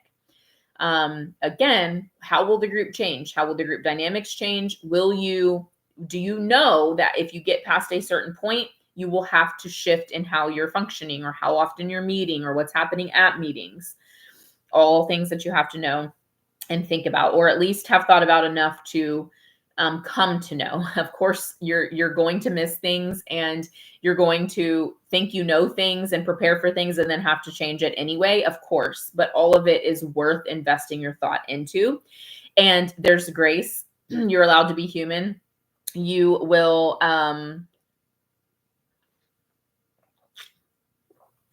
you will find that you miss things, and that you thought things would be one way and they're actually another, or that you couldn't foresee certain things. Yes. So when I say you have to think about all of these things, I mean that all of these things will come up, right? All of these things will, for the most part, in most communities that you construct, they will be a reality. You will encounter them. And so it's good to think about them ahead of time. Don't think that if you have already started, or you've already jumped in, or that you already run a group, or that you don't know some of these things and you don't know how you can really prepare for some of these things, or that you have missed whatever you've missed along the way, wherever you're at. Don't think that there's not grace. Don't think that there's not adaptability. Don't think that, you can't build something and then in the process of continuing to craft it in the ongoing way that I've already mentioned, amend, right? And add in things to your foundation that, yes, ideally, in an ideal, perfect world, you would have added to the foundation at the onset, but that you didn't know to add in. Don't think that there is not room for recrafting what you've already crafted. In fact, seeing a group, a community, an organization, a calling that you feel to provide something, a need that you're meeting, all of those things, seeing it as something that will require you to craft it. If you're not just going to choose it, to craft it, if you're going to craft it, it will require you to craft it and then to continue to craft it and also to cultivate it. Seeing the distinction between those things and seeing crafting as something that's not a one-time construction, but something that's ongoing, actually provides some of the grace. So just a little bit of a rabbit trail there, because as I kept saying, you need to think about these things. I was thinking about how that is true. And ideally you will think about, consider, and decide all of these things. Even if you do that, though, you're going to encounter other things that I couldn't possibly have thought about, or that all of us together with all of our brain power could not have thought about. And that's okay too. There is grace. And the fact that you're constructing and crafting over time, and you're not just building something and then thinking that it's built and trying to move on to cultivation and care, which are also important, but everything that's built requires remodeling, reshaping, upkeep, maintenance. That is not just the cultivation, right? Cultivation is like your interior decorating, and your continued crafting is like replacing the roof and fixing the cracks in the foundation. And so because that is required, yes, it's a lot of work. Yes, it's daunting, but it also gives the grace of knowing that whatever you miss, you will be able to continue to craft. So just wanted to add that little bit of grace to all of this that I'm saying that you should consider. Leadership. What are the expectations for leadership? What are the specific roles? Just for, again, for reference, School at Home Eagles had a board of directors. So there was a president, a vice president, a secretary, a treasurer, a head of steering. So that was like the head of our prayer team, a head of education. So that was the person in charge of all of the teaching of the children. Probably forgetting people now, but there was a board of directors, and then there was a leadership team. And so that was all of the teachers and people who were running things underneath that board of directors. So that board of directors started as less than it ended up to be. We added some people over time and some positions over time. So again, you can't think of everything ahead of time, but that's the kind of thing I'm thinking about. That's just my personal example of what I'm thinking about and telling you to think about here, right? So specific roles, what does that look like? What are the expectations? What qualifications will you have to have? Just as an example, I felt very strongly that people teaching in the classes should feel compelled to teach and called to teach. There weren't a specific set of education requirements or anything like that. They didn't have to be, have teaching certificates or anything like that. But I did feel that one of the qualifications was that they should feel like they have the ability to teach. They felt compelled and qualified and practiced in teaching. And so it was not a co-op. We did not require all moms to teach. And in fact, teachers had to be on the leadership team. They had to come to leadership meetings. They had to commit and decide to be teachers. And there was pushback throughout the entire time that I ran that organization about that, because anytime teachers couldn't be present, other teachers had to fill in, and that just makes things difficult. And if every mom just rotated teaching, it would have provided a lot more teachers. But I knew in my heart of hearts, it was my instinct and my a standard that I was willing to uphold despite the cost, that a qualification for those teachers should be that they were gifted in teaching. They felt compelled or called to teach. Now, of course, they could grow in that. They could feel like they should do it without having been a Sunday school teacher for 30 years or whatever, right? They could grow in that, but that was a qualification that we had. You may have the exact opposite. You may think that it is best for everyone to practice teaching and to grow to be a teacher by practicing. That is totally okay too, but that's the kind of thing that we're talking about and thinking about here. What are the qualifications? What are the expectations? What are the specific roles? We had as far as expectations go, we had a behavioral agreement that all of the teachers and board of directors members signed, and that just said that their reputation was a reflection on the reputation of the group. And so there were certain things we did not, it wasn't militant, and we didn't try to dictate their entire lives just because they were a part of this specific group that met once a month. But we did say, if you're going to be on the website and pictured and sort of be a front facing representative of this group, that your Facebook shouldn't be filled with a bunch of profanity and vulgarity and things like that. So there was a lot more than that, but there was essentially a code of behavior for being outside of the group. That was an expectation that we had of the leadership of School at Home Eagles particularly. So again, that's just the kind of thing we're talking about here. Authority, who makes the final decision? Who makes decisions, period. And then when those decisions are at a standoff, who makes the final decision? Is there a requirement to seek approval for certain things? What is left to each leader's discretion, and what requires a discussion? So for instance, we had a max amount that could be spent by any of us that had access to the group's funds, that had a debit card. That was me and the vice president and secretary. And so we had a max amount that could be spent just in a discretionary way without getting anyone else's approval. And then above that amount, we had to get the approval of the entire board, regardless of what the argument was, how great of a deal it was, how expedient it was, how much we needed to act fast. We had to have that approval, and that was just that.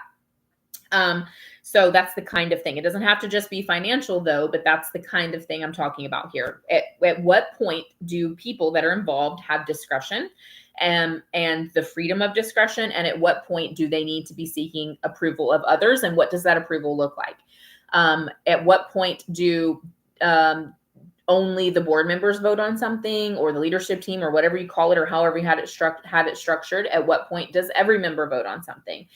Does the input of members look like a casual seeking of input, just a group text, what does everyone think? Or does it look like a vote, a formal vote, where you have tallied and recorded and you have those things on record?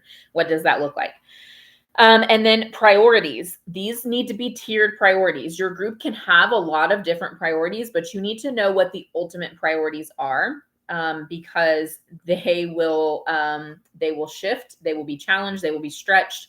And at a certain point, you will have to choose certain priorities of your group over other priorities. So what happens when the priorities of your group clash? You can say, this is important to us, and this is also important to us. And those two things do not have to be in opposition to each other at all whatsoever until they are. And then sometimes two things that you think are both important, and that you think you should be able to think are both important, and that are both valuable, valid things to think are important, might clash. And you might have to choose between them or prioritize one higher than the other. So what happens? How do you adjust? And then again, who has the final authority on that? Who gets to decide what priority has to be pressed into and what has to be shifted and stretched, and sometimes abandoned altogether? And then, of course, challenges. Again, you need to consider authority with the challenges as well. Who has the final authority when challenges and conflicts simply cannot be resolved? So again, what are expectations? What are boundaries? How do we resolve conflict? What are the rules of conflict? People are going to have conflict in your group. They're going to disagree. So if you just think in a Pollyanna way that everyone's just going to get along, then it is going to be a much ruder awakening, and it can be much more damaging for everyone involved than if you just simply think ahead of time that humans are humans, and that even with the best of intentions, that we're all jerks sometimes, and that there will be conflict involved. So what are the rules for that conflict?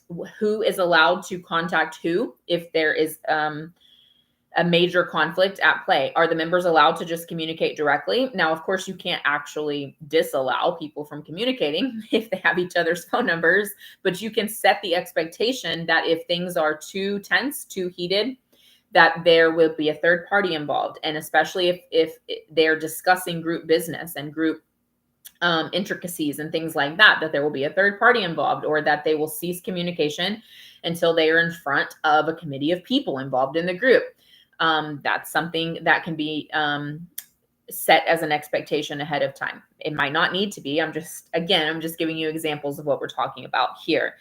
What's the process of resolution? What happens when a conflict cannot be resolved? And challenges aren't just conflicts. Of course, there are other challenges too, and you should think about those too. What happens if you run out of money? What happens if there's no money coming in and you can't fund what you've been able to fund previously? What happens if something very, very terrible, and that I hope never happens in any communities that any of you ever construct happens? What happens if there needs to be legal ramification, or if there are legal ramifications, if there needs to be a legal process instigated for something? What happens in all of those cases? But 90% of your challenges will be conflicts, however. So that's why I focused on that here. So what's the resolution process, and what does it look like when two people cannot resolve their conflict?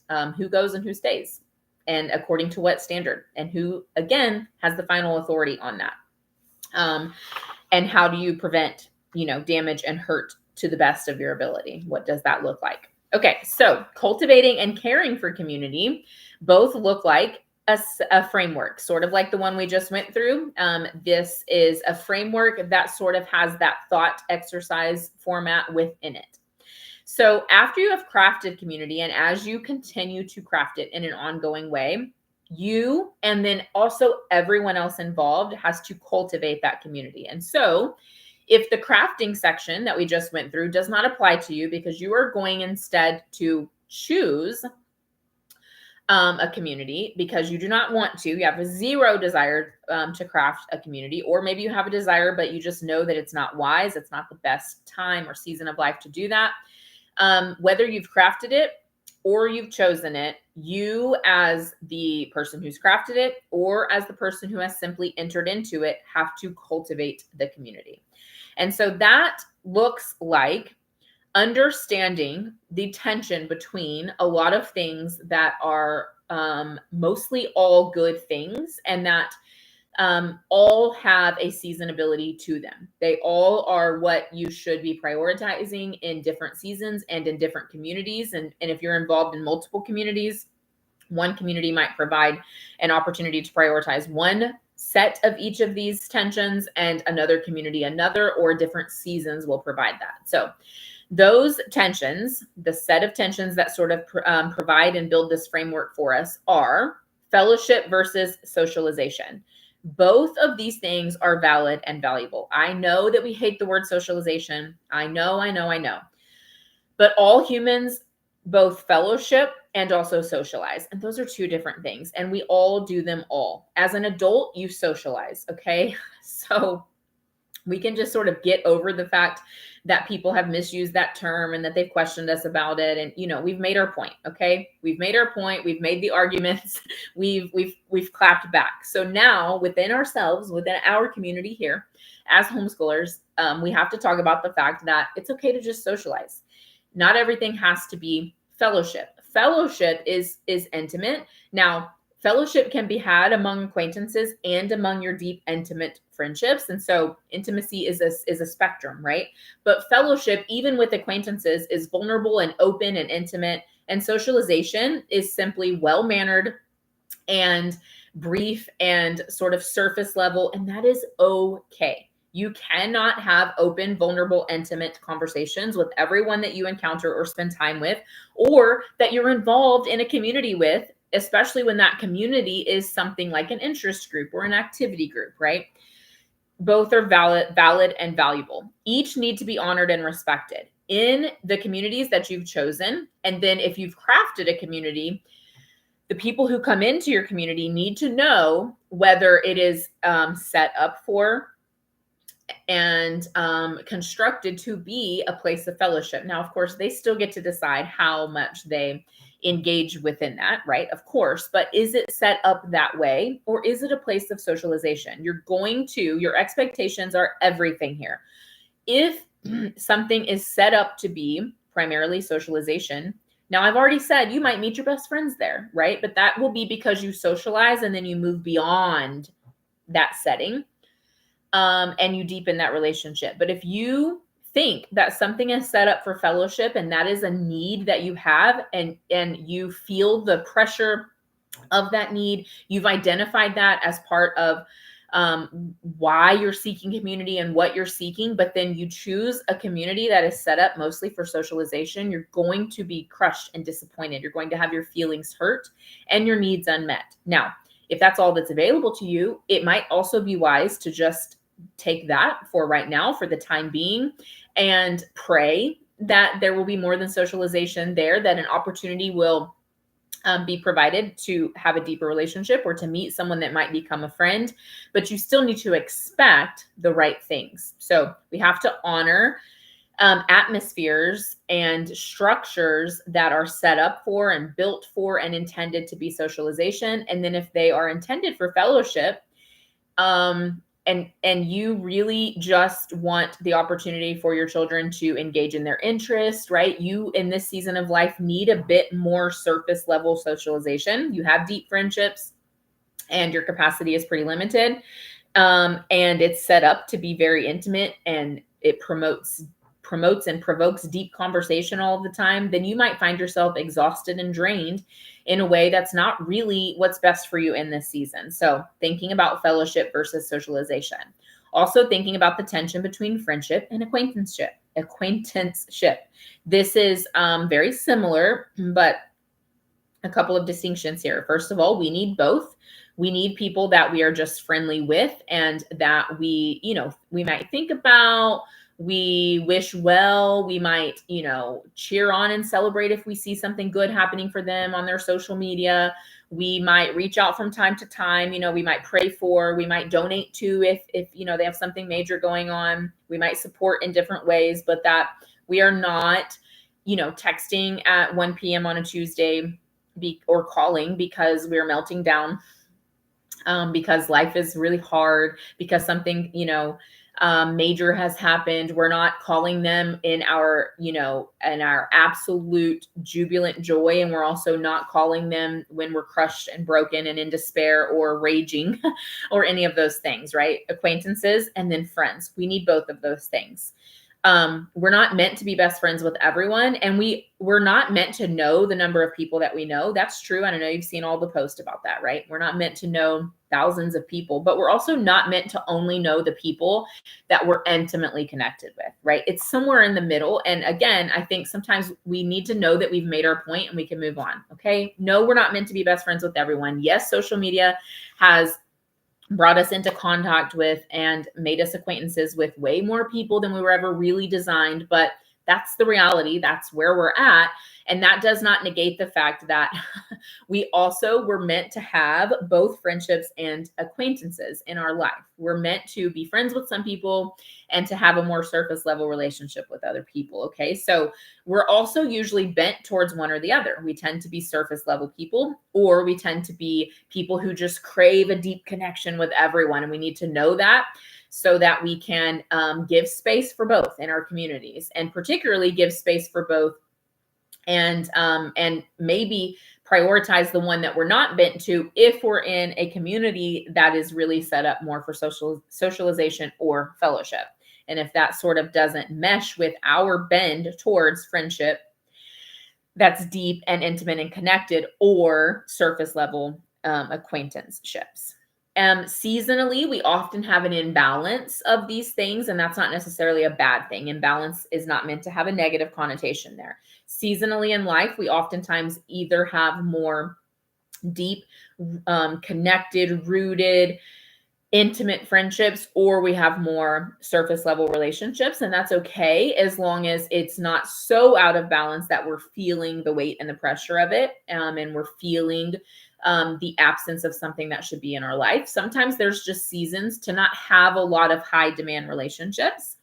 And that's okay, but we're not meant to only have our spouses and children forever, right? And so those seasons should be seasons. There are also seasons to have more high demand, because high demand is just the reality of deep friendship, right? That's not a negative thing. It's demanding. It has a high demand, as it should. It also has a high return in a healthy friendship.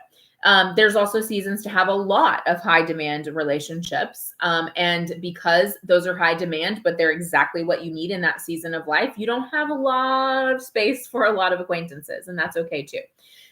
We're meant to have those things seasonally and for them to be in flux in season. To cultivate our communities and be good community members, we need to consider the tension between longevity and seasonability. And this is generally speaking. Everything else we've talked about has a seasonability or a longevity to it, but this is generally speaking. Life comes in seasons, and most other things do too. Something seasonal is not worthless, and it still deserves your attention, right? So just because something will not be something that you do for years and years and years, it doesn't mean that you should be less than yourself and less than who you should be and less than who you would want to be and desire to be when you are within it. It's not a waste to give of yourself to something that you know is only for a season.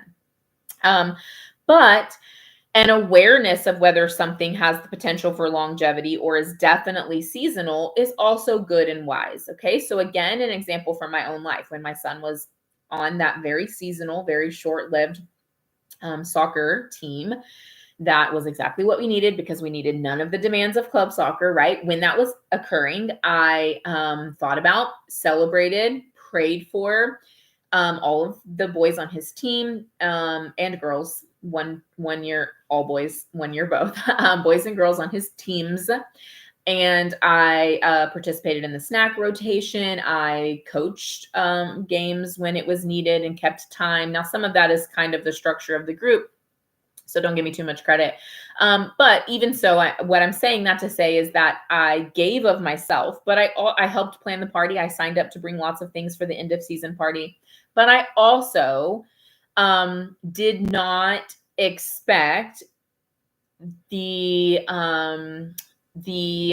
way in which we are grown and stretched and benefited and blessed by being a blessing to be as exponential in that capacity as I do in other things that I am either ministering within or that I'm involved in different ways, because I knew that I needed to keep it to things that I could do and that were very doable and manageable in that season of life, but not allow it to extend to something that was counterintuitive to the very reason that we joined that kind of soccer, as opposed to the very high demand club soccer kind of format or organization, right? I needed to not allow it to take over my emotions and my life. And I also knew that we would move on from those people and that we probably weren't going to maintain relationships with those people. And we haven't.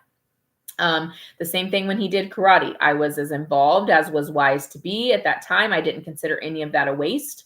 It was very happy and joyful to celebrate with people in both of those, soccer and karate, in both of those scenarios.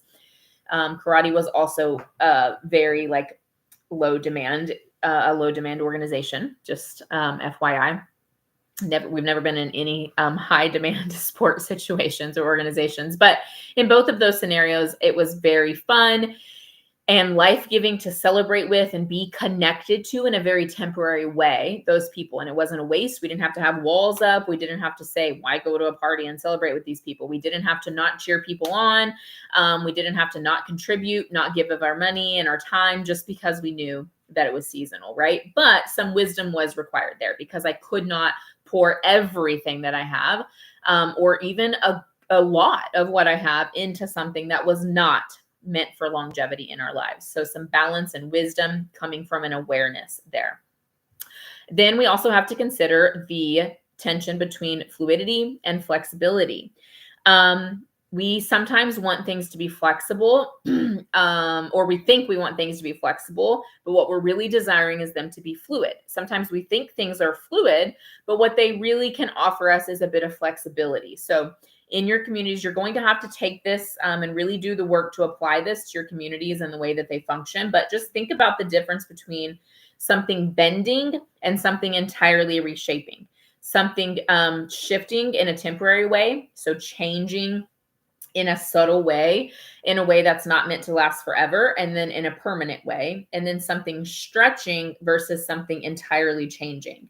If all your community can offer you is a stretch or a bend, sometimes that's exactly what you need because of a temporary circumstance or season in your own life. But if what you need is a major change or a reshaping in order for a community to be something that is still life-giving and of value and worthy of your involvement and investment, and what they're offering you is a bending or a stretching instead, then you might stay far past the point that is wise for you to stay, because you are seeing that stretching and that bending as a total change or reshaping, and that's on you. Now, I'm not saying that they may not be communicating that well, because they might not be. They very well might not be communicating what they're actually offering you in the way that they should, and they might not even be offering you what they should be offering you as far as changes and shifts and the reshaping of things. But even so, it's on you to recognize if in a fundamental way, not in a way that just requires you to be flexible and adaptable, but in a fundamental way, a group is becoming something or has become something or is not giving something or is not meeting an expectation or is not living up to something that it claimed to be, or is a detriment or a problem for you in your life in a fundamental way. And if the response of bringing that to the table is a sort of bending or a temporary change or a stretching, or sometimes that bend and stretch is sort of like a placating, right? It's a, let's just see what happens, and we'll do this little bit here, and we'll see if you sort of forget about this and move on. Now, sometimes it's just a compromise. It's, we'll do this little bit here, and then you're going to have to do this little bit here. That's actually a good thing, because that means they're communicating very clearly and they're not just shifting in a way that they're trying to frame as an actual change, right? But you have to recognize when things are just flexible and know if that is enough for you. If that is enough, if the flexibility of something is enough and you can be flexible in return, and your flexibilities can meet up, yours and that of the group, and you can carry on. You can shift in the ways that you need to shift. The group has sort of shifted or bended for you. Or if you require a reshaping. And if they're not reshaping the group, the structure, the event, the function, the rule, the leadership, the expectation, whatever it is, and you don't move on from that because you are allowing yourself to think that a slight bend or stretch or being placated is that major shift, then that has to be on you. No matter what they've done or how incompetent they've been in their communication, no matter what has happened, you have to be the one to say, okay, this is flexible. I need it to be fluid here. I need it to be liquid, right? That's what fluidity means. Think of liquid.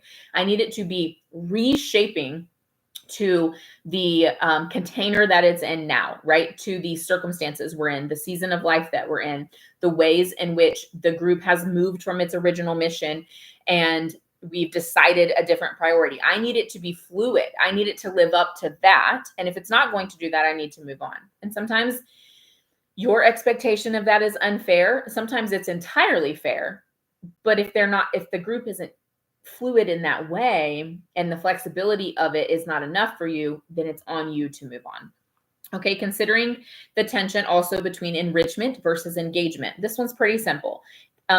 Any community is a give and a take, and sometimes community is an opportunity to explore, and sometimes it's an opportunity to fully experience. And so in order to cultivate your community, you need to know in what communities, in what seasons, in what circumstances you are there to give more, and in which you are there to receive more, in which you are there to just explore and keep your commitment low and see what happens, and in which you are there to fully experience and to see something all the way through. Because being enriched by something, and then just being enriched by something, not just ignore the just being enriched by something, is connected to but different than fully engaging in something, and both are okay. Again, it's a give and a take. Cultivating community, the last tension to consider here is interest versus need. Both matter, but they are distinct. You cannot pursue every interest, and you cannot pursue every interest of your child. You can't actually meet their every need either, but you need to be meeting more needs than you're pursuing interest, right? Sometimes needs are fashioned out of interest. So sometimes their interest in music lessons is because they have a need for creating, and they are musically bent, right? That they are musically intelligent. They are wired for musicality. And so music lessons, you might be able to consider music lessons or a music club a need, but that's because the real need is to create in that way, right? And then you might just have a child that just loves music, and so they're just interested in music, but they're not compelled or called in that same way. And so that music club can be a lower priority, right? That music club can be something that you're considering an interest. And so let's say you have a child who's interested in robotics, but that is truly an interest, and it's not necessarily a need. Now that could become a need too, in the same way that I just connected the dots, pulled the thread between being interested in music, right, and being compelled in a musical way. You could do the same with robotics, but for the sake of an example, let's just say you have a child that's truly just an interest. They can have their needs met in other ways. They're very interested in it, but it's truly just an interest. And then you have the child who is born to be a musician, right? You're going to prioritize that meeting of that need, even though it's interest-based, right? And sometimes that will be at the cost of meeting the interest, right? Being able to pursue the interest of the child who loves robotics in that particular way, right? So it's not a choosing between your children. It's not a choosing between their interests. It's not a choosing between priorities. It is an aligning of priorities and a shifting of priorities. So knowing whether the communities you're in are simply an opportunity to pursue interest, or whether they are meeting true needs, or whether they are both, is very important. Again, seasonal evaluation of this is necessary. You have to be able to evaluate seasonally what needs are being met, what needs are being left unmet, what interests are being pursued, and if those interests and needs are connected, or if they sort of have to be distinct and pulled apart so that you can prioritize and shift those priorities. Okay. All right. Wrapping up now with caring for your community. And this is hopefully an encouraging and maybe convicting, but comforting way, I hope.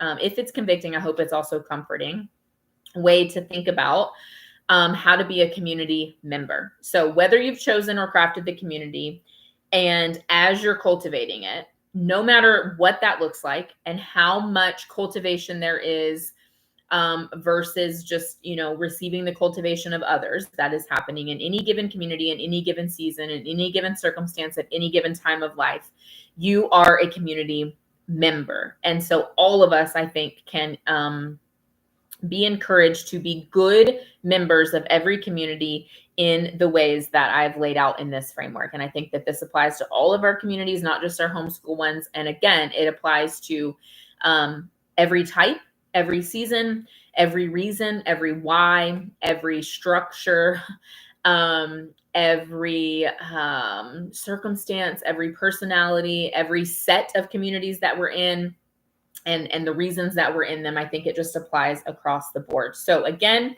just a quick note here, cultivating for and caring for your communities are definitely connected, right? They're inextricable. They really can't be pulled entirely apart, but to cultivate is really to build the atmosphere of. Now, of course, that involves you caring for other people, right? Caring for other people is going to cultivate the atmosphere. So again, they're inextricable, but the reason that we made them distinct is so that you can think about cultivating the community atmosphere, the community as an entity, the entity itself. And that is why we looked at things like all of those tensions, because understanding what a community is and what you can gain from it and cannot gain from it, and what you can give to it and cannot give to it, enables you to cultivate it.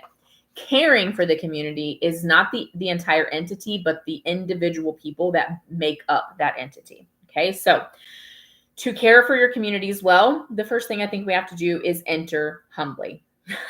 Okay, some of us enter everything like a wrecking ball of opinions and knowledge and experience and passions and boldness. Some of us, okay. Some of you are not that way at all. And so this admonishment is not necessarily encouragement.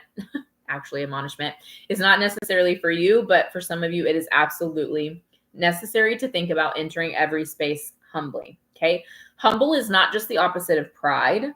Humble is the opposite of pride, but sometimes it's the opposite of domineering.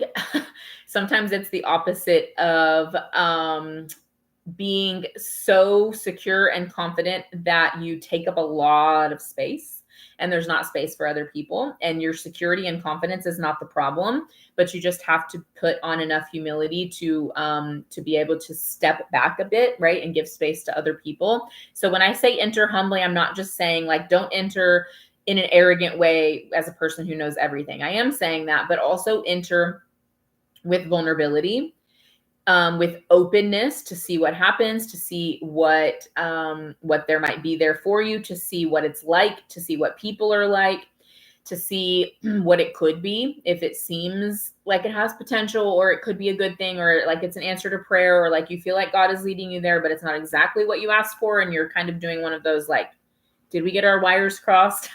This is not exactly what I asked you for, but this is what you've provided kind of things. So enter with vulnerability, enter with openness, enter with teachability.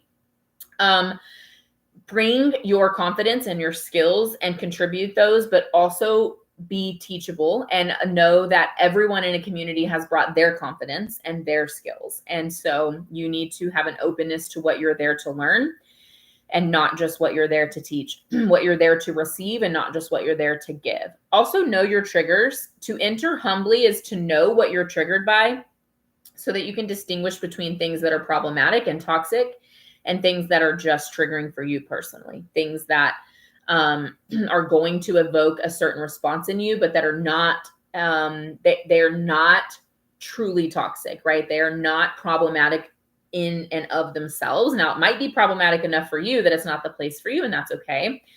But it might also be a place for you to grow and stretch. And you're not going to be able to grow and stretch unless you know that when certain things happen, you're triggered by them, and that you have to take a step back and assess the motivations of people and give people a chance and be gracious. Again, not in any way that is crossing a truly wise and well-founded boundary, but in a way that is just personally challenging and difficult for you, but in a way that's worth pushing past. So we enter humbly, and then we stay faithfully. In any community that you're in, I'm going to just speak very bluntly here. And again, this is an encouragement that's also an admonishment. In any community you're in, you have no right to be flaky and fickle. Now, circumstances change, and people should be gracious to you in the same way that you're gracious to other people. When circumstances changing provokes some temporary behaviors that seem fickle and flaky on the outside, or that might actually be flaky or fickle in a temporary way because of the limited capacity of the person who has now entered into whatever circumstance it is. And there's grace that can be given for that, and you should be receiving that same grace. But to be a flaky person, or to show up as a flaky person, not because temporarily things have just changed in a way that is dramatic enough, substantial enough, unforeseen enough that you simply cannot give what you've always given. You simply cannot meet every commitment. You are fully intending to show up to certain things and then you can't, etc. Right? There's a difference between that and existing in a community, showing up in a community as a person that is fickle and flaky. And we don't have the right to be that in any of our communities, all the way from our friendships up to any organizations that we're in. What it looks like to be faithful in our friendships and in our organizations and in a nature group and in a Lego club and in a support group and in a co-op is different. Faithfulness doesn't look the same in all of those circumstances, but to be a good community member and to truly care for our community and be cared for, we can't be fickle or flaky. Know what people inherently deserve. No matter what season of life you're in, no matter what your circumstances are, no matter what their personality is, no matter how bad they irk you, no matter whether they're living up to their end of the bargain. Again, I'm not talking about abusive, problematic, toxic situations, and I'm not talking about the clear crossing of well-founded boundaries. Okay. I'm not talking about that in general. I'm talking about general relationships with other people and existing in community with them, even when they're not living up to their end of the bargain, even when you don't particularly like them, even when their personality rubs you the wrong way, even when they irk the actual, you know what, out of you, even when your circumstances have changed. If you know what people inherently deserve and you refuse to not fully know that, right, to be anything less than fully aware of that, then you can actually know that you've given your best. You can actually apologize for and receive the grace for being fickle temporarily and not showing up temporarily because of a circumstance, because you genuinely know that that is genuine within you, right? Because you know what people deserve and you are attempting to give people that. What is dangerous as a community member is when we reframe what people deserve based upon our own personal caveats that we've started to add as qualifications for what people deserve. So people deserve this unless they're this personality. People deserve this unless they're flaky and fickle themselves. People deserve this unless I'm in this circumstance. What people deserve of you doesn't change because of your circumstances. And as a community member, it's vital to know that. Now, what you can deliver might change, right? But they still deserve honor and dignity and respect and commitment and clear communication and just as much, give as take. Sometimes we can't give our people and our communities what they are deserving of, and that is okay. That is humanity. That needs to be receptive of the grace that those people will give you, because in turn you will have to give them that grace. But what they actually deserve and what you deserve hasn't actually changed. Okay. So we enter humbly, we stay faithfully, we give generously, we don't keep score. We are the kind of people, we're the empty the trash cans people in every community that we're in. That's something I said when I ran School at Home Eagles a lot. We always want to be the empty the trash cans people. And what I mean by that is that we might have a specific position and we live up to that position. We're confident in it. We know that we have the skill set for it. We've worked hard at it. We might be forward facing and front facing and in a prominent place of importance. And we also will go and empty a trash can when it needs to be emptied. And when the person who empties the trash cans hasn't gotten to it, can't get to it, won't get to it. Right. And all of that is okay. Right. We don't have to be fake humble. We don't have to be people of false humility. We don't have to be martyrs. We don't have to be people who say, oh, all I'm capable of is emptying the trash cans. All I can do around here is empty the trash cans. No, we can say, I'm a fantastic teacher. I would like to teach. And then we can sign up for that, go through whatever that process is, enter on the on-ramp of teaching, be a teacher in the group. Know that we're a skilled teacher, be confident in that, know that that's our contribution, and also be able to walk by a trash can that hasn't been able to be emptied and empty it, right? That's what I mean by be the people who empty the trash cans. Be the people who know your role, know your place, and who maybe aren't often emptying trash cans because your role demands other things of you and you're not actually fulfilling your role if you're hanging out and trying to be a person of service to the detriment of your actual role, right? I'm not saying to always be present and say, okay, until all these floors are mopped, I'm going to be here mopping floors. Your place might actually be in the preparing of the lesson or in the greeting people at the door or in the resolving of conflicts and whatever it is. Your place might actually often be not to mop the floors or to empty the trash can, but to care for our community as well, we need to be people who are willing to empty the trash cans, whatever that looks like. So we give generously. We don't keep score. We will do the lowly thing. We don't have to have recognition for everything. We will also do the more forward facing, being recognized kind of thing. We will give of our skills and our time. And we will do all of that with the right heart and the right motivation. Be willing to be the expert and be willing to not be the expert. Again, your expertise does not make you unhumble. Your expertise and your gifting is not the antidote to your humility, but you also can sometimes say, oh, they're also an expert in this. I know how to step back and I can sign up to empty the trash cans instead. I can sign up to facilitate the food rotation, even though I have a PhD in whatever. You can say, I will do this thing over here because I'm good at it. And I'm also good at that thing. And I would prefer to do that thing, but someone else is just as good at it or is better at it, right? So be willing to be the expert, be willing to step into that role, be willing to give generously of your expertise and of your experience, but also be willing not to be the resident expert in whatever it is. Gain gracefully. So give generously and then also gain gracefully. To be a graceful receiver of other people's gifts is not just to be willing to receive them. That is a graciousness that some of us have to be admonished towards, right?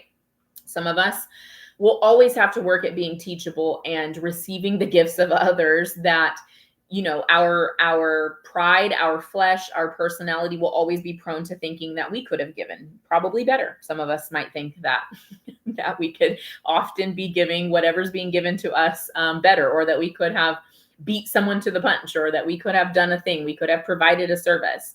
So sometimes that's the graciousness that is required, but sometimes it is the opposite. You might be the kind of person who it feels like you don't deserve what's being given to you often. And side note, that is also a form of pride, and is hubris. Pride is the ultimate sin for most of us, right? It's the ultimate temptation. And neither one of those extremes that I just gave are Christ-like. Neither one are becoming, neither one are conducive to good relationships, right? So whichever your tendency is, you need to be willing to pull back from that tendency and be a graceful receiver of the gifts of others, because you should be giving generously, but you should also be being given generously the gifts of other people, the gifts of their expertise, their time, their attention, their listening ear, their respect, their honor, their dignity towards you, all of those things. We are often in seasonal service, and we need to be willing to be in seasonal service. We need to be willing to step up and serve in a season. It's not always ideal. Sometimes it's not the season that we would have really wanted to be in a particular service, but we feel as if we should. We can follow our instincts and be discerning, and we just know that that's what we need to be doing. And so we step into it. Sometimes it's the opposite. We need to be willing to step out of, to be humble enough and gracious enough and graceful enough to say, I can't do this in this season. I'm sorry. I feel bad. And it's okay to feel bad, right? We don't need the empty platitudes of don't be sorry and don't feel bad. It's okay to feel bad if you are stepping out of something that you know would be beneficial to other people, but we don't feel so bad that we hold on to things we shouldn't hold on to, that we remain in places we shouldn't be remaining, that we continue to take on things we shouldn't be taking on.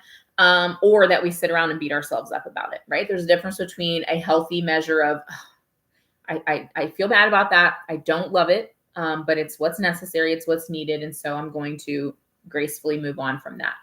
We're often in seasonal service. So to be a gracious receiver and gainer of what other people are giving, we have to be willing to be serving other people, and also to sometimes step back and be served by other people, right? So we have a graciousness in sometimes sitting out and sometimes sitting back and pulling back, and also a graciousness in stepping forward. And so that is where giving generously and gaining gracefully work in tandem with each other. And at any given time, ideally, we're doing both in different capacities and in different ways.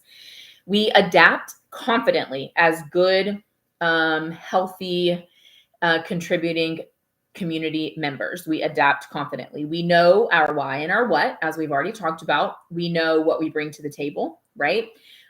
We know what we don't bring to the table. And so we know where we can be flexible. We know where we can be fluid. We know where we cannot. We know where our boundaries are.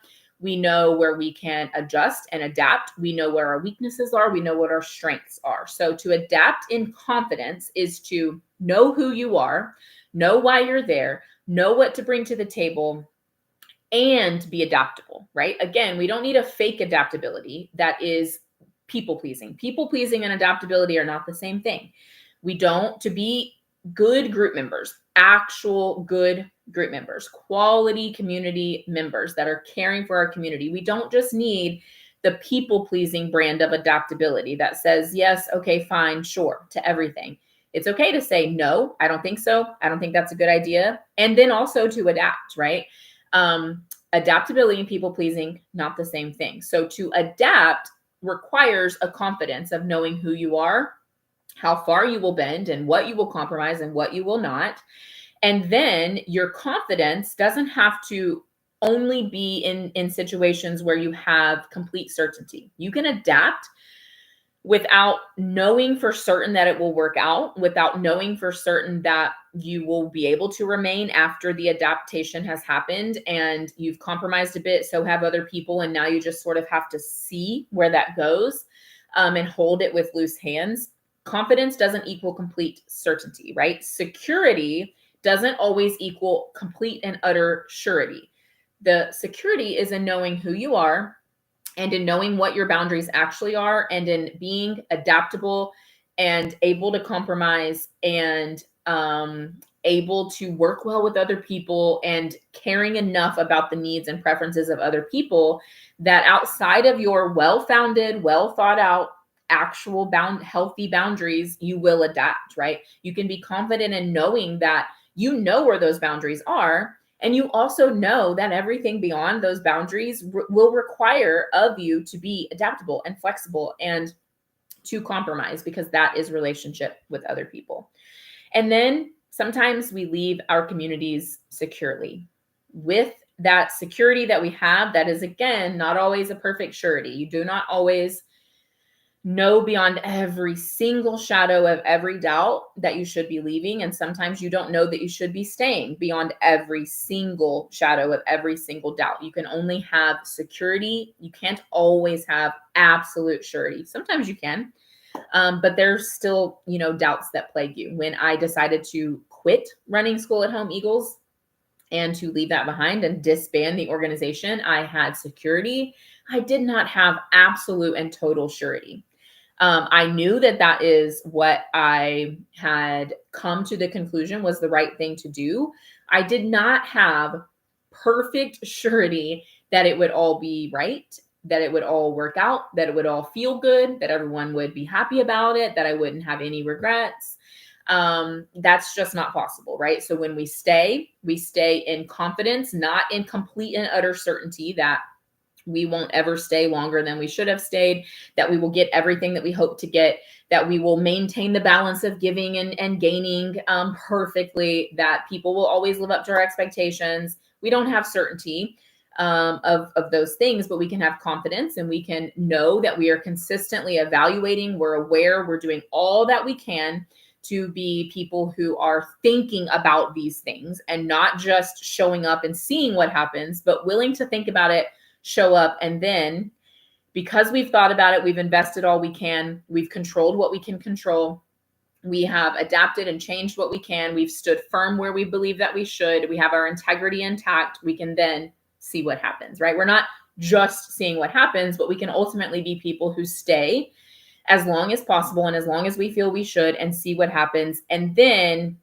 we have the security to leave, right? So those two, again, work in tandem with each other. Nothing is forever. You won't be in most communities for the rest of your life. You might be in some friendships for the rest of your life, and that is a community. Hopefully you're in your marriage for the rest of your life. That is a community. You have family. That is a community, and hopefully you can remain present with that family for the rest of your life. The rest of theirs, right? Even those communities shift, but you get the idea there. But for the most part, nothing is forever, and our communities will come and go, or they will change and shift and turn into new versions of themselves. So Leave with your integrity intact. When you need to leave, leave. Wisdom and discernment is necessary here, and you won't get it right perfectly. Like I've already said, sometimes you'll stay too long. Sometimes you'll leave and know that you were running instead of leaving, and you'll wish that you had stayed longer and seen some things through, and you live and you learn, and there's grace for that too. But in all of those cases, if your integrity is intact, you can grow, you can learn, you can acknowledge your mistakes and your shortcomings, you can stretch, you can mature. If your integrity is compromised, then all of that requires much more time, much more investment. It requires a lot more mending, and it is a lot more detrimental than just leaving, right? If you leave a group and you probably should have stayed, but you leave with your integrity intact, then you can learn from the fact that you probably should have stayed, right? If you stay in a group and you compromise your integrity, then you are not going to just be able to just learn a lesson, right, from the way in which you should have left. So choose your integrity, but don't choose your fear every time. Don't choose your pride every time. Don't choose your immovability every time. Don't choose your preferences every time. Don't choose your hurt feelings every time. Don't choose your tendency to not be adaptable every time, but choose your integrity every time. Say what needs to be said, and also be willing to leave things unsaid. When you leave a community, sometimes things should be unsaid. Sometimes things should absolutely be said. You won't decide those things perfectly, but pray about them, think about them, move slowly, speak slowly, but be willing to speak. Speak when it needs to be spoken.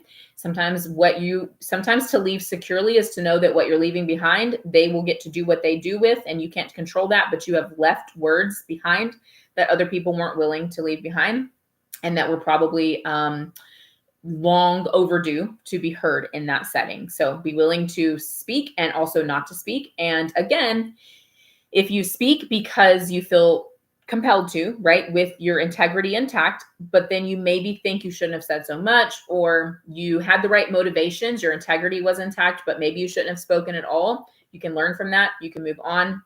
Nothing is harmed in a truly catastrophic way, right? If you don't speak because you're not sure that you can do that with your integrity intact, and you're not sure that you can only speak the things that should be spoken, and so you know that probably something should be said, but it's best for you because of a particular weakness that you have in that moment to not say it, you can learn from that. You can look back at it and wish that you had been the person in that moment that could have said it. You can mature into a person who next time can say that thing, but you can leave securely because your integrity is intact. So choose the ideal thing unless you can't choose that thing with your conscience safe and your integrity intact. And then in that case, choose your integrity and your conscience, even if you know that you're having to choose that version of your integrity and conscience because of a particular weakness that you have, right? A lack of boldness or a fear or raw hurt feelings that just aren't ready to say the thing with any sort of respectable words at all.